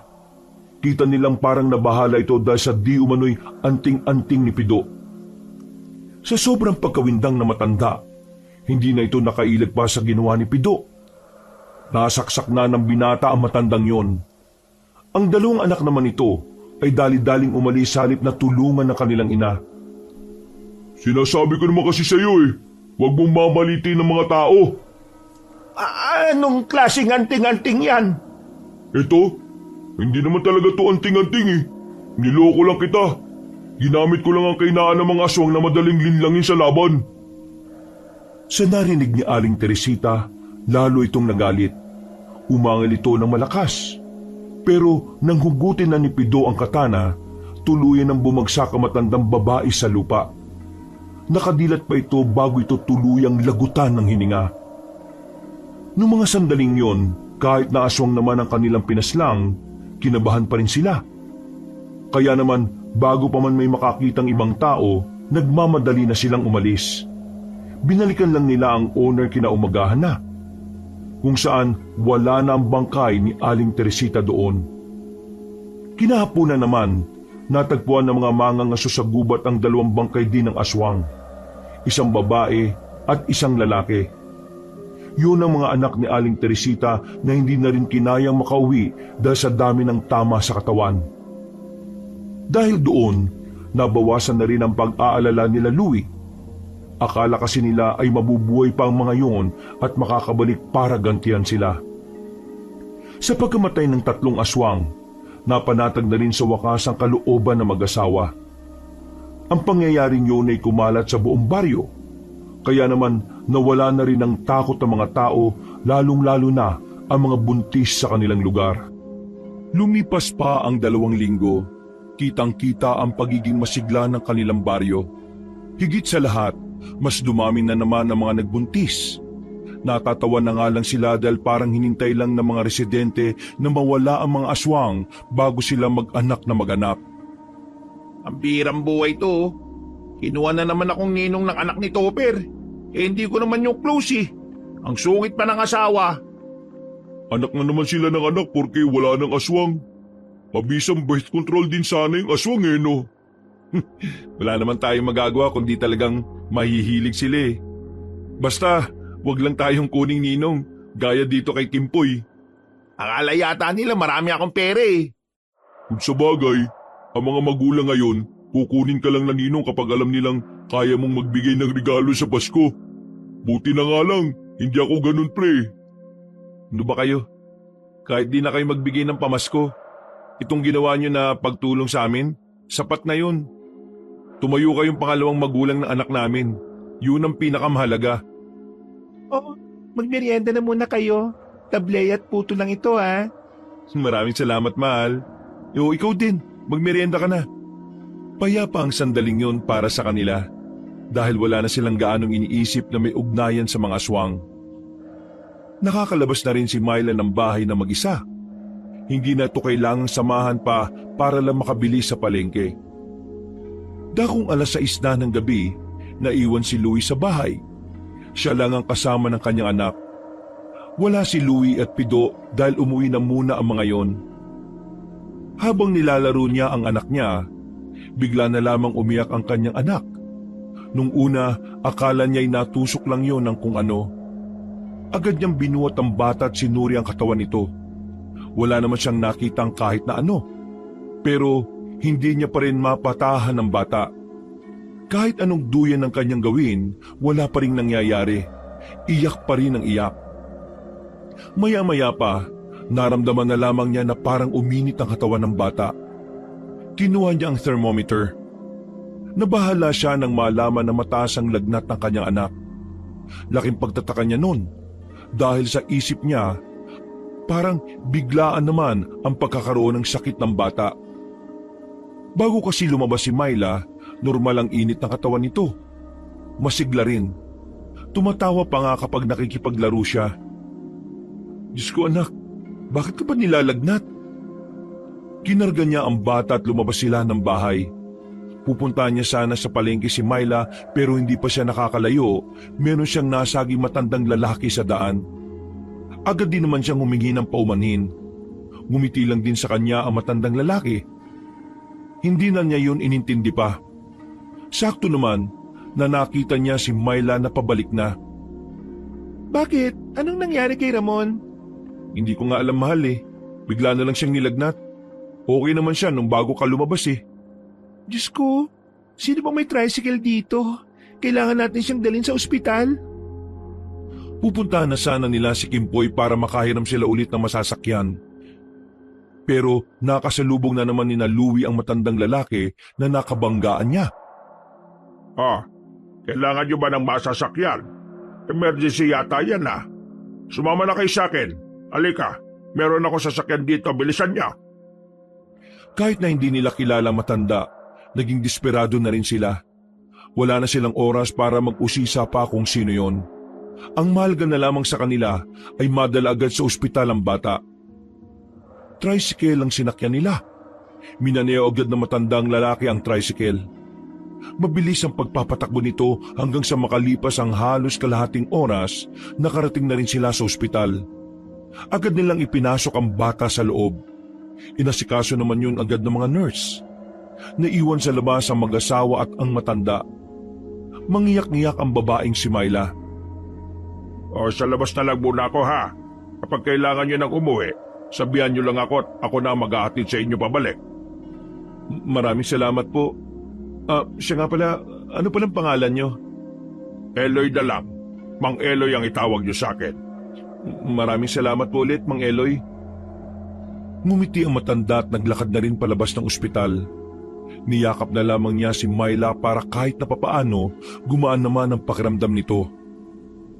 Bandang 10:00 ng gabi, lumabas ng ospital si Louie para puntahan ang matandang si Eloy. Bibigyan niya kasi sana ng pagkain yon. Pero laking pagtataka niya nang wala na yun doon. Naiwan lang ang tricycle na ginamit sa paghatid sa kanila. Maya-maya pa, nagring ang dipindot niyang cellphone. Nakita niyang tumatawag ang binatang si Pido. Agad naman niya yung sinagot. Narinig niya ang natatarantang boses ng kaibigan. Pre, nasa kayo ngayon? Pre, nandito kami sa ospital. Itinakbo namin si Ramon eh. Mataas ang lagnat kanina. Pre, kapag may nakita kayo matandang lalaki na puti na ang buhok, may mga tattoo sa braso na dragon, tapos singkita ng mata, lumayo kayo sa kanya ha. Pre, asawa ni Aling Teresita yun. Aswang yung pre, baka atakihin kayo bigla.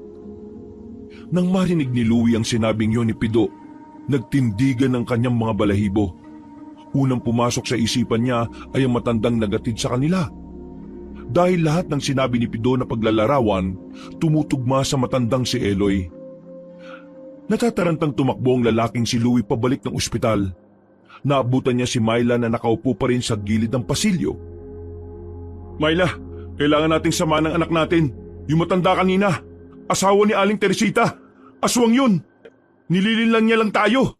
Ano? Kahit na bawal pa silang pumasok sa loob, pumasok na sila roon para lang personal na bantayan ang kanilang anak. Pilit silang pinapalabas ng nurse, pero nakiusap sila roon. Sa kalagitnaan ng pakikipagtalo nila, bigla na lamang namatay ang ilaw sa loob ng buong ospital. Sobrang dilim. At ang natitirang ilaw na lamang na nagagamit nila ay ang ilaw sa cellphone ni Louie. Napapalunok ng laway ang lalaki. Habang kinarga na rin naman nila Myla ang kanilang anak, na nasa mga sandaling yon ay bumaba na rin ang temperatura ng katawan. Nilak na rin ni Louie ang pintuan. Miss, nakikiusap ako sa inyo. Huwag niyong bubuksan ang pinto kung sino man ang kumatok dyan ha. Pero sinabi lang ng nurse sa kanila na baka doktor ang kumakatok. Kailangan na kasing masuri ng doktor ang iba pang sanggol na kasama nila roon. Pinigilan ni Louie ang babae at hinila palayo sa pinto. Malakas naman nilang narinig ang paggalaw ng doorknob. Miss, nakikiusap ako sa iyo. Huwag niyo pong buksan. May aswang napapasok dito para kunin ang anak namin. Pero hindi naniwala sa kanila ang nurse. Tinulak nito si Louie. Agad-agad itong lumapit sa pintuan at saka binuksan. Nagulat na lamang sila nang biglang tumalsik na ang babaeng nurse. Bumungad ang matandang si Eloy. Nang tutukan ni Louie ng ilaw ang matandang yon, nakita niyang iba na ang itsura nito. Mabuti naman at wala nang pangontra sa katawan ng batang yan. Kaya sa wakas, mahahawakan ko na rin siya. Nang hanapin ni Myla ang pangontra na iniligay ni Pido kay Ramon, ay wala na nga talaga yun doon. Hinala nila, inalis yun ng mga nurse dahil maaring makatusok yun sa bata. Kaya mo pala kami dinala rito para matanggal ang pangontra niya. Mabuti naman at madali kang nakaintindi, iho. Pero alam mo ba kung anong mahirap maintindihan? Ay ang mawala ng minamahal sa buhay. Yun ang nangyari sa akin. Hindi ko maintindihan kung bakit kailangan mawala sa akin ang 3 sa minamahal ko. Kaya naman, kayong dalawa, kukunin ko rin ang buhay ng minamahal niyong anak. Wala kaming kasalanan sa inyo. Pinagtanggol lang namin ang sarili namin. Pinrotektahan lang namin ang anak namin. Tahimik ang buhay namin eh. Sila ang nanggulo. Sila ang nagtangka sa buhay ng mag-ina ko. Sige, lumapit ka. Hindi kita aatrasan. Lalong umangil ng malakas sa matandang aswang. Nagsimula na rin mag-iyakan ng mga bata sa loob ng silid na yon. Habang ang mga nurse naman na nasa loob ay hindi makagalaw sa gilid sa sobrang takot. Ihanda mo na ang sarili mo.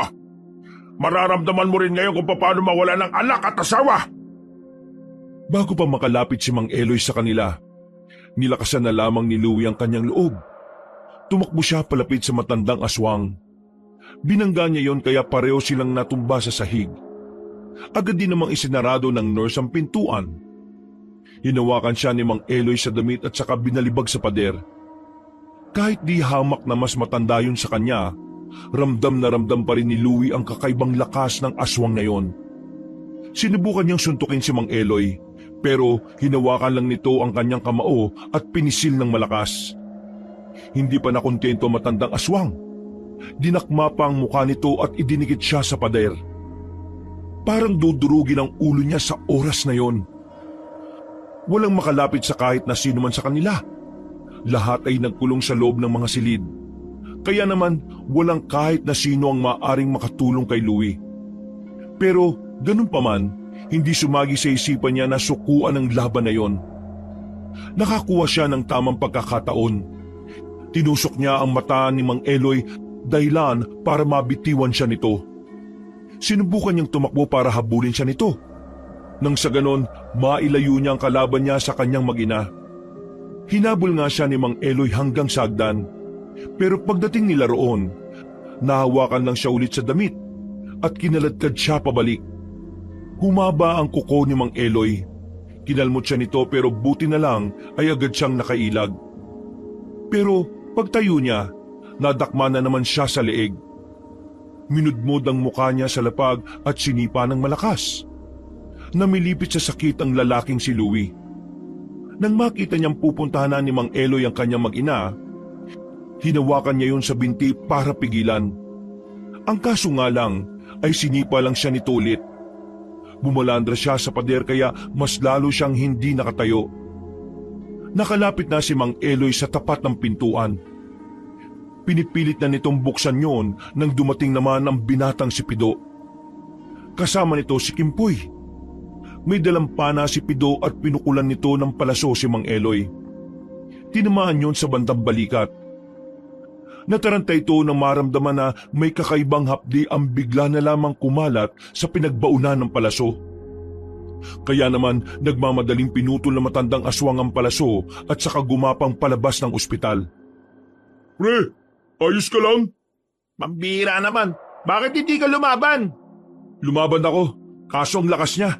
Hindi ko siya kaya ng mano-mano. Teka, nasaan na pala siya? Umalis na. Tinumahan ko siya ng palaso na binabad ko sa suka may sili. Pansamantala lang ang hapdi na mararamdaman niya. Pero ang malaga, nagawa ko siyang linlangin. Akala niya sobrang delikado ng palaso. Teka, nasaan na mag-ina mo? Naroon, nasa loob ng kwartong yon. Tinulungan siya ng dalawa na makatayo. Pinuntahan na rin nila si Myla at ang sanggol na si Ramon. Iyak ng iyak ang babae. Ganun na rin ang mga tao sa loob ng silid na yon. Kailangan na nating umalis dito. Marami pang madadamay kapag bumalik ang aswang na yun dito. Wala silang sinayang na pagkakataon. Nilisan na rin nila ang lugar na yon. Mabuti na lang din ay wala na rin sa area ang matandang aswang.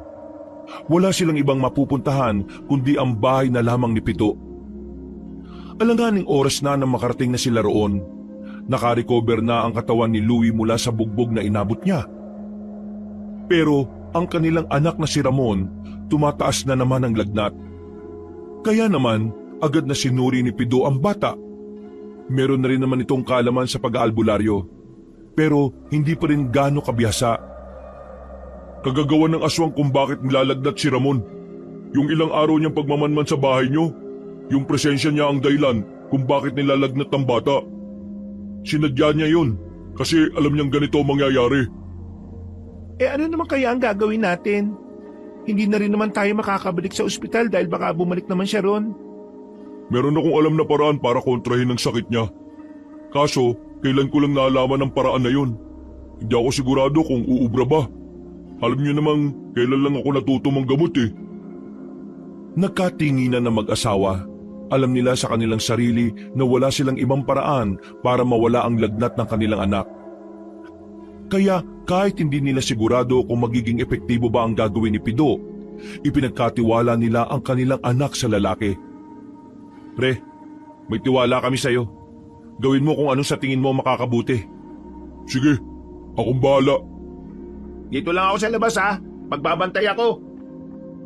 Agad na kumilos ang binatang si Pido. Kumuha ito ng maliit na planggana na mayroong pinakuluang tubig at suka. Kumuha din ito ng maliit na karayom. Itong gagawin ko. Ginawa sa akin to ng lolo ko nung bata ko. Nung nabati ako ng engkanto. Louie, pre, buhatin mo si Ramon. Itapat mo siya sa usok ng tubig. Pare, pahawa ka ng kamay ni Ramon. Tutusukin ko ang daliri niya. Kailangan ko lang ng konting dugo niya. Kapag pinawisan siya, huwag niyo siyang pupunasan ha. Ibalot niyo muna sa tela. Tapos, itong nasa planggana, ipapakulo ko ulit ito. Lalagyan ko ng langis na medyo maanghang. Dadasalan ko. At yun ang ipapahid natin sa buong katawan niya. Tumango lang ang mag-asawa. Hindi nagtagal, sinagawa na rin ni Pido ang kanyang nalalaman. Makalipas nga lang ang halos kalahating oras, pinunasan na nito ang bata gamit ang bagong pakulong tubig na may pinaghalong dugo, langis at suka. Iyak ng iyak ang bata. Medyo mainit kasi talaga ang langis na nilagay nila. Pero ayon kay Pido ay normal lang naman yun at wala namang masamang epekto ang langis sa bata. Maya-maya lang ay unti-unti na rin bumaba ang init ng katawan ng bata. Nakahinga na rin ng maluwag ang mag-asawa. Maging si Pido ay hindi rin makapaniwalang magagawa niya ang bagay na yon. Yun din kasi ang unang pagkakataon na sinubukan niya yon. Kinabahan ako, pre. Kala ko hindi ko magagawa. Maraming salamat, Pido. Nawawala na ang lagnat niya. Ngayon, ang dapat nating intindihin ay kung paano natin haharapin ang matandang yun. Kakayanin naman siguro natin kung tatlo tayo. Mag-isa lang naman siya, di ba? Kung siya mag-isa, oo. Pero paano kung may mga kasama pa siya? Kaya nga dapat, asahan na natin ang mga bagay na di natin inaasahan. Ipagpalagay natin may mga kasama siya. Kaya dapat ang isipin nating paraan ay yung kayang tumapat sa kaya nilang gawin. Mahal, kung bumalik ka na lang kaya muna sa mga magulang mo, sabihin mo ang sitwasyon natin na kailangan mo munang lumayo dito dahil delikado. Pero alam mo naman kung anong naging problema namin, di ba? Ayaw na ayaw nila sa relasyon natin. Tinakwil na rin nila ako mula nang pinili kita. Mahal, wala na tayong ibang choice. Kailangan na nating lunukin ang pride natin. Kasi habang nandito kayo, hindi rin ako makakakilos eh. Sinasabi mo bang pabigat kami? Nakto, away to. Mahal, hindi naman yun ang ibig kong sabihin. Ang akin lang, mas mapapahama kayo kung magkakasama tayo lagi. Kaya nga sabi ko, kailangan wala na muna kayo ng anak natin. Mare, tama naman ang asawa mo eh. Hanggat nandito kayo, mahihirapan kami. Pwede kasi nila kayong gamitin laban sa amin. Isa pa, mas malaki ang tsansa na mapahama kayong mag-ina kung lagi kayong magkasama. Hindi ko alam kung anong problema mo sa magulang mo pero hindi ka nila matitiis. Walang magulang ang kayang tiisin ng anak. Lalo na ngayon, may apo na sila. Nababahala kasi ako na baka hindi nila ako matanggap eh. Kahit na masama ang ugali nila sa atin, naniniwala pa rin ako na hindi nila magagawang itaboy ang anak natin. Huminga ng malalim ang babae. Sa huli, pumayag na rin naman ito sa ideyang naisip ni Louie. Kaya kinabukasan ng umaga, sinamantala nila ang pagkakataon. Umalis sila para ihatid ang mag-ina sa bayan kung saan doon nakatira ang mga magulang ng babae. Noong una, nagalit pa rin sa kanila ang mga biyena ni Louie. Pero nang malaman ng mga yon ang kanilang sitwasyon, dito na tuluyang lumambot ang puso ng mga yon. Nay, Tay, kung ano man po yung napag-awayan natin noon, gusto ko po sanang pag-usapan natin yun pagkatapos itong mga nangyayari. Kailangan ko lang po munang unahin ito para sa kaligtasan na mag-ina ko. Delikado po itong gagawin namin kaya kailangan ko po talagang iwan muna sila rito. Maraming salamat po ulit. Tumango lang ang mga magulang ni Myla, pero masungit pa rin itong nakatingin sa kanya. Hindi na lamang niya inintindi yon, dahil ang mahalaga na lamang kay Louie sa mga sandaling yon ay nasa ligtas na ring lugar ang kanyang mag-ina. Mahal, mag-iingat ka. Pakiusap, babalik ka ng buhay ha. Babalik ka ng buo. Oo, pinapangako ko. Babalikan ko kayong dalawa ni Ramon. Sandali pang humalik si Louie sa kanyang asawa at anak. Nang matapos na rin ang usapan na yon, nagpaalam na rin siya sa kanyang mag-ina. Bumalik na sila sa owner na hiniram nila ulit kay Aling Tonya.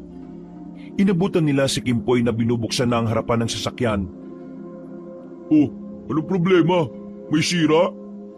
Wala naman. Sinigurado ko lang na maayos. Baka mamaya magalit na naman sa akin si Aling Tonya eh. Konting lambing mo lang naman doon. Uy, kinabutan ka nga. Louie, pre, ayos ka lang ba? Oo. Ayos lang naman ako. Pero iniisip ko kasi ang mag-ina ko eh. Bakit? Nag-aalala ka ba na baka awayin siya ng mga magulang niya? Hindi.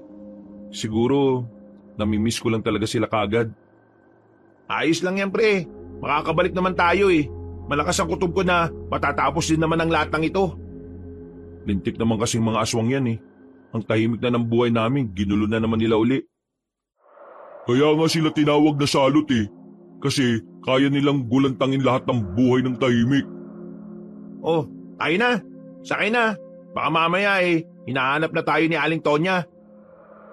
Sumakay na rin sila ng sasakyan at agad na rin namang bumalik ng kanilang baryo. Nang makarating na sila, nagtataka si Louie kung ano ang ginagawa ni Kapitan Tony sa kanilang bakuran. Agad na nag-init ang kanyang ulo nang isiping baka si Myla na naman ang hinahanap na matanda. Oh, anong ginagawa mo rito? Bakit ka nandito sa bakuran namin? Hindi mo ba alam na trespassing yung ginagawa mo? Louie, hindi ako narito para makipagtalo sa'yo. Narito ako para makipagtulungan. Anong pinagsasabi mo? Alam ko na may kinakalabang kayong aswang ngayon. At bilang kapitan ng lugar na ito, mahal ko ang mga tao. Ayaw ko sila mapahamak. At dahil ayaw ko sila mapahamak, makikipagtulungan ako sa inyo. Mawalang galang na pero anong may tutulong mo sa amin? Ngumiti ng nakakaloko ang kapitan ng mga sandaling yon. Naglakad ang kapitan na si Tony paikot kay Louie. Para itong nangaasar pero nagtitimpi naman ang lalaki. Huminto lamang sa kakaikot ang kapitan na magsalita na ulit si Louie ng pagalit.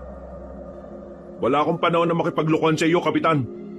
Umalis na kayo at isama mo nitong mga dagamong bata. Grabe ka naman sa mga tanod ko. Hindi mo ba alam na sila ang tutulong sa inyo para malaman kung nasa nakatira matandang lalaki na aswang? Sa sinabing yun ni Kapitan Tony ay agad na napukaw ang kanilang atensyon. Naging interesado agad sila. Alam nilang malaki ang may tutulong nito sa gagawin nilang pagtugi sa aswang. Diretsuin mo na kami. Pagka magsalita, hindi ikaw ang kausap ko. Si Louie ang gusto kong marinig kung papayag ba siya o hindi. Kapag pumayag siya, sasabihin ko mga detalye ng gagawin natin. Pre, mukhang kailangan talaga natin ng tulong nila. Wala tayong ideya kung gaano karami mga aswang eh. O sige, papayag ako sa gusto ninyo. Pero kami ang masusunod sa lakad na to. Ituturo nyo lang sa amin kung nasaan at kami rin na masusunod sa pagpaplano. Di kayo na. Kayo na magaling. Ayaw mo? Papayag na ako. Para naman ito sa mga kalugar natin eh. Kasi kung hindi natin mapubuksa ang aswang na yon, mapapahamak naman din ang mga kapwa natin dito. Kaya sa tingin ko, win-win situation naman to, di ba? Uy, ano pa nga bang sasabihin mo? Itong nakaraan, habang kami rumoronda, nakakita kami ng isang matandang kahina-hinala. At nang sundan namin siya, nakarating kami sa kagubatan. Merong bahay doon na maliit lang. At laking gulat namin nang bigla siyang nagpalit ng anyo. Hindi niya naman kami nakita eh. Kaya nakakasigurado ako na hindi pa rin siya umaalis sa lugar na yon. Kabisado namin ang daan kaya makakarating tayo kaagad doon. Yun lang? Wala na? Wala na. Daming sinasabi, yun lang naman pala. Matapos ang kanilang kasunduan, pinapunta na rin sila ni Kapitan Tony sa barangay hall. Binigyan sila roon ng mga gamit kagaya lang ng flashlight at lagayan ng tubig. Binigyan din sila ng sandata pero hindi nila tinanggap. Wala namang kasing silbi ang batuta kapag aswang na ang kalaban. Pinalipas na muna ang oras. Pagsapit ng gabi, muli silang pinuntahan ni Kapitan Tony. Handa na ang mga yon. Parang mga sasabak sa gera dahil kung ano-ano pang nakaipit sa mga tagiliran nila. Nakahanda na kami. Kailangan na nating umalis. Kapitan, alam kong hindi tayo magkasundo kahit na kailan dahil sa mga kabastusan na ginagawa mo sa asawa ko. Pero ngayon, nakikiusap ako sa'yo. Magpakatino ka muna.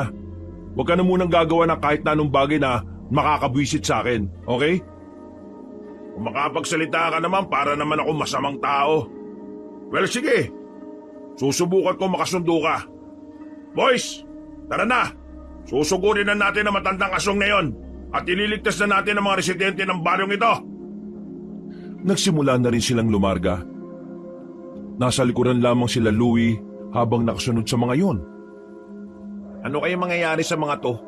May ideya ba sila kung gaano kabangis yung makakalaban natin? Bahala sila sa buhay nila. Sila ang nagkusang tulong eh. Kaya pakinabangan na lang din natin. Ano sa tingin nyo? Ubra ba talaga tayo kay Mang Eloy? Kaya yan pre.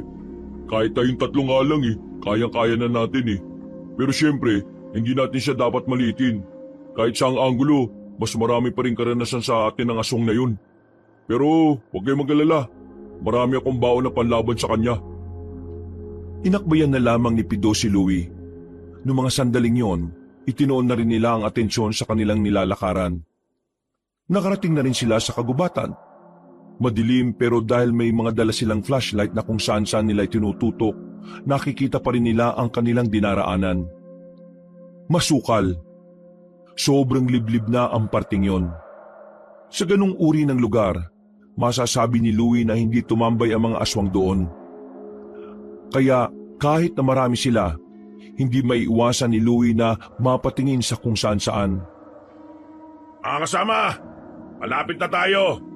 Ihanda nyo na ang mga sarili ninyo. Siguradong maya-maya lang, magkakaroon na ng sagupaan. Nagsimula na ring dumaloy ang kaba sa kalooban ng lalaking si Louie. Naalala na naman niya kung paano siya ibalibag ni Mang Eloy. Kapag bumabalik sa utak niya ang senaryong yon, hindi niya maiwasan na hindi mabahala. Huminga na lamang siya ng malalim. Inisip na lamang niya na kailangan niyang maging matatag para sa kanyang mag-ina. Nakikita niyo ba yung parang burol na yan? Kapag nakalagpas na tayo dyan, matatanaw na natin yung bahay. Marami ba sila dyan? O yung matanda lang mag-isa? Nung makita namin siya, mag-isa lang siya. Kaya nakakasiguro kami na wala naman siyang kasama. Oh, kayo na mauna. Kayong tatlong may kalaman sa pakikipaglaban eh. Nakabackup lang naman kami sa inyo. Sinunod nila ang sinabi ng kapitan. Nanguna na sila sa paglalakad. Ilang sandali lang na makalagpas na sila sa burol, meron na nga silang natanaw na bahay. May liwanag doon, kaya palagay nila ay meron lang nakatira doon. Pre, kumukulo ang langis ko. Kumpirmado, may aswang nga dyan. Malakas ang kulo eh. Ibig sabihin, malakas din ang aswang na naroon. Eh di si Mang Eloy na nga yun nariyan. Malamang sa malamang. Huminga ng malalim si Louie at pinagpatuloy na rin nila ang kanilang paglalakad. Nang nasa harapan na sila ng bahay na yon, naramdaman na lamang nilang may mga kaluskus na sa paligid. Naramdaman nilang maraming aswang ang naroon na parabang hinihintay lang din silang kumagat sa bitag. Nang lumingon sila sa kanilang likuran, napagtanto nilang hindi pala sumunod sila Kapitan Tony. Pakaway-kaway pa ang siraulong matanda para asarin ang lalaking si Louie. Louie! Diyan ka na ha! Uwi na kami! Ikaw kasi, iniinis mo ako lagi! Naalala mo yung sinabi ko na gagantihan din kita balang araw? Ito na yon! O ayan, Mag-enjoy ka kasama ng mga aswang. Gagawin nila kayong hapunan. Paalam! Ba't tarantado talaga yung matandang yun ah. Kapag tayo nabuhay dito, babasagin ko talaga ang mukha niyan. Visit na Kapitan to. Wala na nga nagawa maganda sa atin. Napakasama pa ng ugali. Mabawag sana mga anak niya para hindi na makapagkalat pa ng lahi. Kahit na anong sabihin nila ng mga sandaling yon, wala na rin silang magagawa. Napapagitnaan na sila ng sandamukal na aswang. Ilang sandali lang, lumabas na rin ang matandang hinahanap nila. Ang matandang aswang na si Mang Eloy nagigil na makaganti. Pero sa puntong ito, medyo kalmado ang matanda. Meron pa itong benda sa balikat nang harapin sila nito sa tapat ng bakuran. Mabuti naman at nagkusang loob na kayong pumunta rito. Pinahanga nyo naman ako masyado sa katapakan ninyo. Nandito kami para tapusin ka, hindi para makipagdaldalan. Huwag ka namang masyadong matapang, iho. Nakikita mo naman na napapalibutan na kayo ng mga bataan ko. Kapag yung mga yan nainis sa inyo, lalapain na kagad kayo dyan. Kaya, kalma ka lang. Gusto ko na munang makipag-usap. Gusto kong marinig kayong nagmamakaawa para sa buhay ninyo. Makaawa? Nahihibang ka na ba? Kahit dumugin nyo kami rito, hindi kami lulod sa harapan mo. Tama lang naman ang ginagawa mo magtapang-tapangan dahil may mag-ina kang pinoprotektahan. Pero, ito na ang huling sandali ng buhay ninyo. Kaya sa halip na magmatigas ka, dapat marunong ka lang magpakumbaba. Yun ay kung talagang gusto mo pang makita ang mag-ina mo.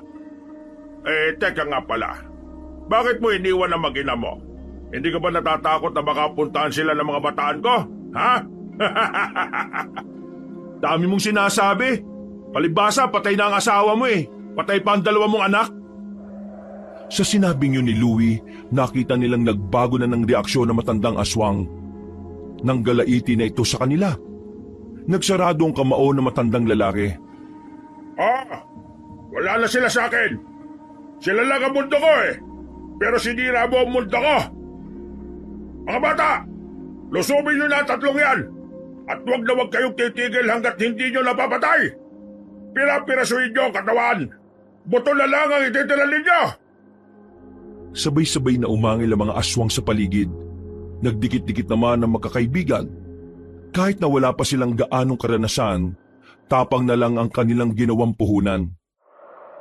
Mga pre, walang panghinaan ng loob ha! Tinaga nila ang mga aswang na pilit lumalapit sa kanila. Dahil nakainsayo naman na sila noon, kahit na papaano ay nagagawa nilang makasabay sa mga kalaban nila. Pero dahil mabibilis sa mga aswang, hindi maiwasan na tamaan sila paminsan-minsan. Ayos ba kayo mga pre? Tinamaan ako sa bewang. Ang apti. Pero ayos lang ako. Kaya ba? Masyado sila marami. Kailangan natin wag magalusan ng marami. Mahaba-habang laban pa ito eh.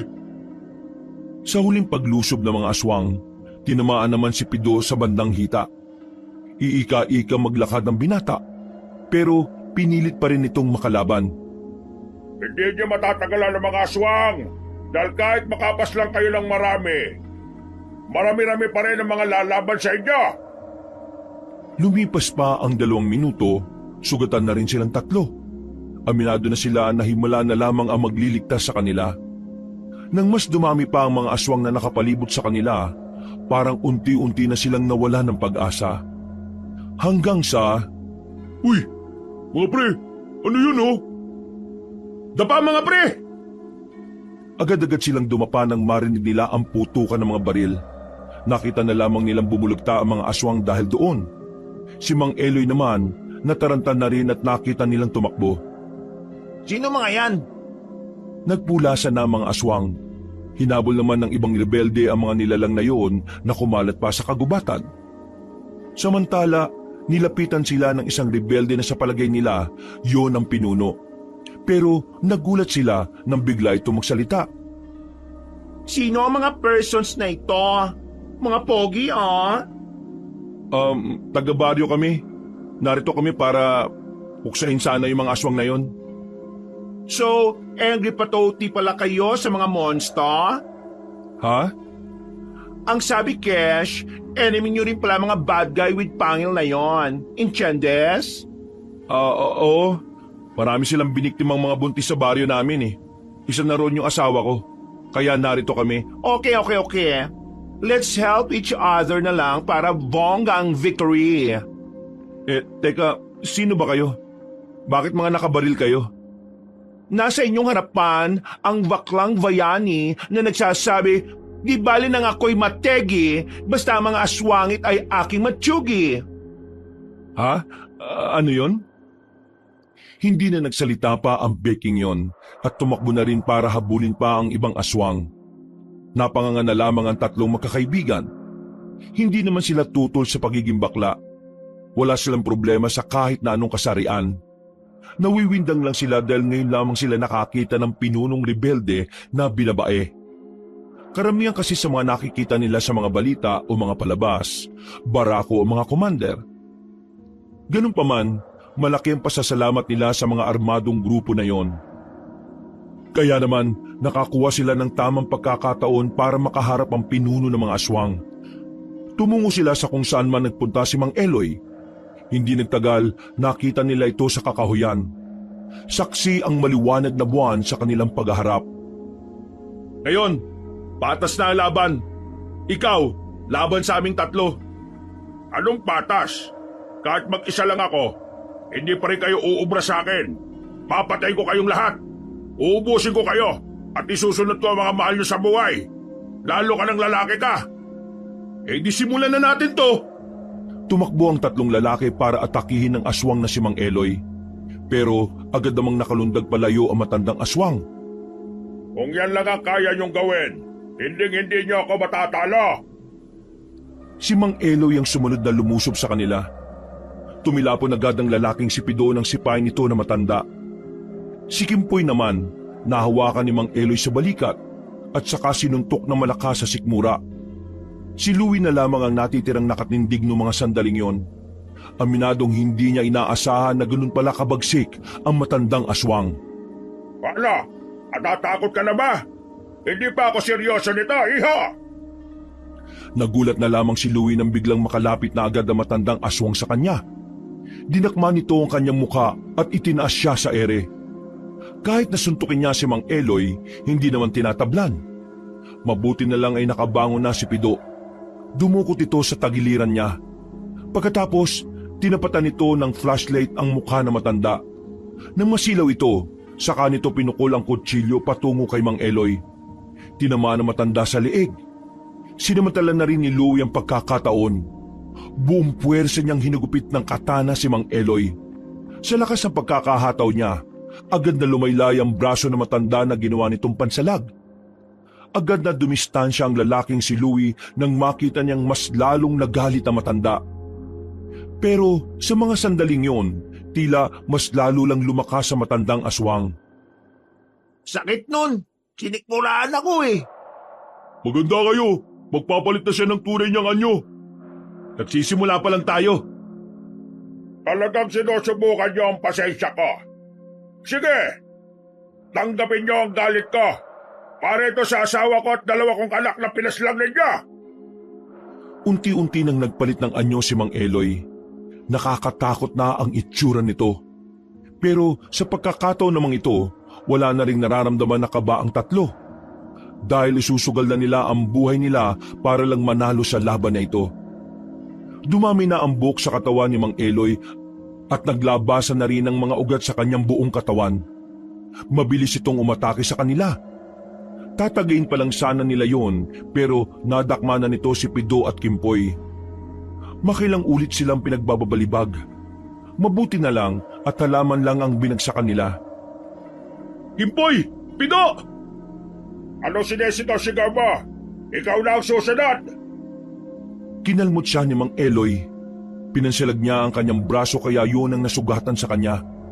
Nang dahil dito, kanang kamay na lamang niya ang kaya niyang gamitin. Parang namamanhid na rin kasi ang kaliwa niya. Hindi pa nakontento matandang aswang. Muli siyang kinalmot. Pero sa puntong yon, sa likuran na siya tinamaan. Nagmamadaling makabangon si Pido at Kimpoy para tulungan siya. Nang umatake si Kimpoy, tinamaan niya si Mang Eloy ng taga sa katawan. Ang kaso nga lang, parang wala lang yun sa matanda. Hinawakan ni Mang Eloy ang katana ni Kimpoy at binali gamit lang ang isang kamay. Tinadyakan nito si Kimpoy palayo. Si Pido naman, meron na naman itong kinuha sa kanyang bag.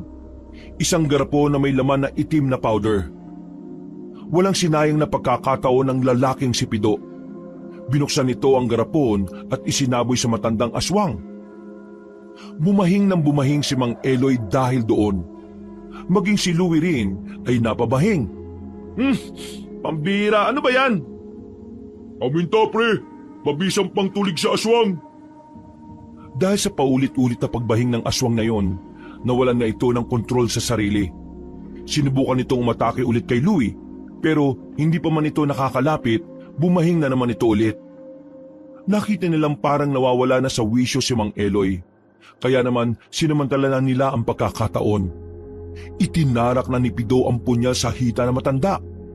Ilang beses niya yung ginawa hanggang sa mapaluhod na ito. Hindi naman nag-atubiling bumuelo si Louie. Kahit na masakit ang kanyang sugat, buong lakas niyang hinataw sa leeg ang matandang aswang. Pero hindi pa rin yun agad bumagsak. Sa halip, muli itong tumayo. Lumayo sa kanila at iika-ika. Ito na katapusan mo! Hindi mo na malalapitan ng mag-ina ko kahit na kailan! Buong puwersang tumakbo si Louie. Pero laking gulat ng lalaki nang biglang sinalubong siya nito. Parang biglang lumakas si Mang Eloy at nahawakan siya ng matanda sa leeg. Naalarma naman si Pido, kaya dali-dali itong tumulong. Sinaksak ulit ni Pido ang matandang lalaki sa hita. Si Kimpoy naman ay muling tinaga ang aswang sa likuran. Nang mabitiwan nito si Louie, bumuelo ulit ang lalaki at itinarak na ang katana sa dibdib ni Mang Eloy. Hindi agad yun hinugot ni Louie. Mas ibinaon pa niya hanggang sa tumagos na yon sa likuran. Hindi ko kayo mapapatawad. Isinasumpa ko. Babalikan ko kayo. Papatayin ko kayo. Hindi ka na makakabalik dahil mapupunta ka na sa impyerno. Magkikita-kita kayo ng asawa mo at ng dalawa mong anak, pati na rin si Satanas. Napasandal na lamang si Louie kay Pido nang muling kumirot ang kanyang sugat. Samantalang unti-unti na ring nalagutan ng hininga ang kanilang kalaban. Bugbog, sugatan at pagod na pagod ang tatlo. Umupo na lang muna sila sa harapan ng isang puno. Hingal na hingal. Akin ang sugat mo, pre. Tatakpan natin ang benda. Maraming salamat, pre, ha. Daan-daan lang. Hindi pa rin tumitigil ang putukan, ha. Ibig sabihin may mga natitira pa rin. Mamaya mauubos na rin yan. Bababa ang moral nila kapag nalaman nilang patay na itong matandang ito. Hindi nga sila nagkamali ng mga sandaling yon. Maya-maya lang ay tumahimik na rin ang paligid. Narinig na lamang nilang nagsisigawan na ang mga armadong grupo at nagdiriwang ang mga yon dahil naubos na nila ang mga aswang. Matapos makipag-usap at makapagpasalamat sa nakilala nilang si Ka Elsa, umalis na rin sila roon para bumalik sa kanilang baryo. Kinabukasan, masaya nilang sinundo ang babaeng si Myla at ang anak ni Louie na si Ramon. Laking tuwa ni Myla nang malamang natalo na nila ang mga aswang. Nakabalik na rin sila sa kanilang baryo. Dahil nagtagumpay sila sa kanilang laban, naasikaso na rin nila sa wakas ang kanilang tindahan. Nakapamuhay na rin sila ng hindi nangangamba sa bawat gabing matutulog sila. Samantala, napalitan na rin ang kanilang kapitan nang isumbong na nila yon sa lokal. Hindi na lamang ito binugbog ni Louie at pinagpasadyos na lamang niya ang matandang lalaki. Mahal, maraming salamat at naging matatag ka sa kabila ng mga nangyari, ha. Maraming salamat din sa iyo, mahal. Naging matibay at matatag ka para ipagtanggol kami ng anak mo. Oy! Sama naman kami sa lambingan na yan! Napalingon sila nang dumating si Kimpoy at Pido. May mga dala yung prutas para sa batang si Ramon. Bumili kami ng prutas para kay Ramon. Mas magandang masanay siya sa prutas kaysa sa mga candy-candy sa labas. Maraming salamat, pre, ha. Maraming salamat talaga sa inyo. O paano? Simulan na ang inuman habang tulog pa ang bata? Agad na binuksan ni Louie ang alak at nag-inuman sila nung gabing yon. Mula noon, wala nang aswang na namataan sa kanilang lugar. Naging masaya ang kanilang pamumuhay at tuloy-tuloy ang mga biyayang dumating sa kanila. Wakas,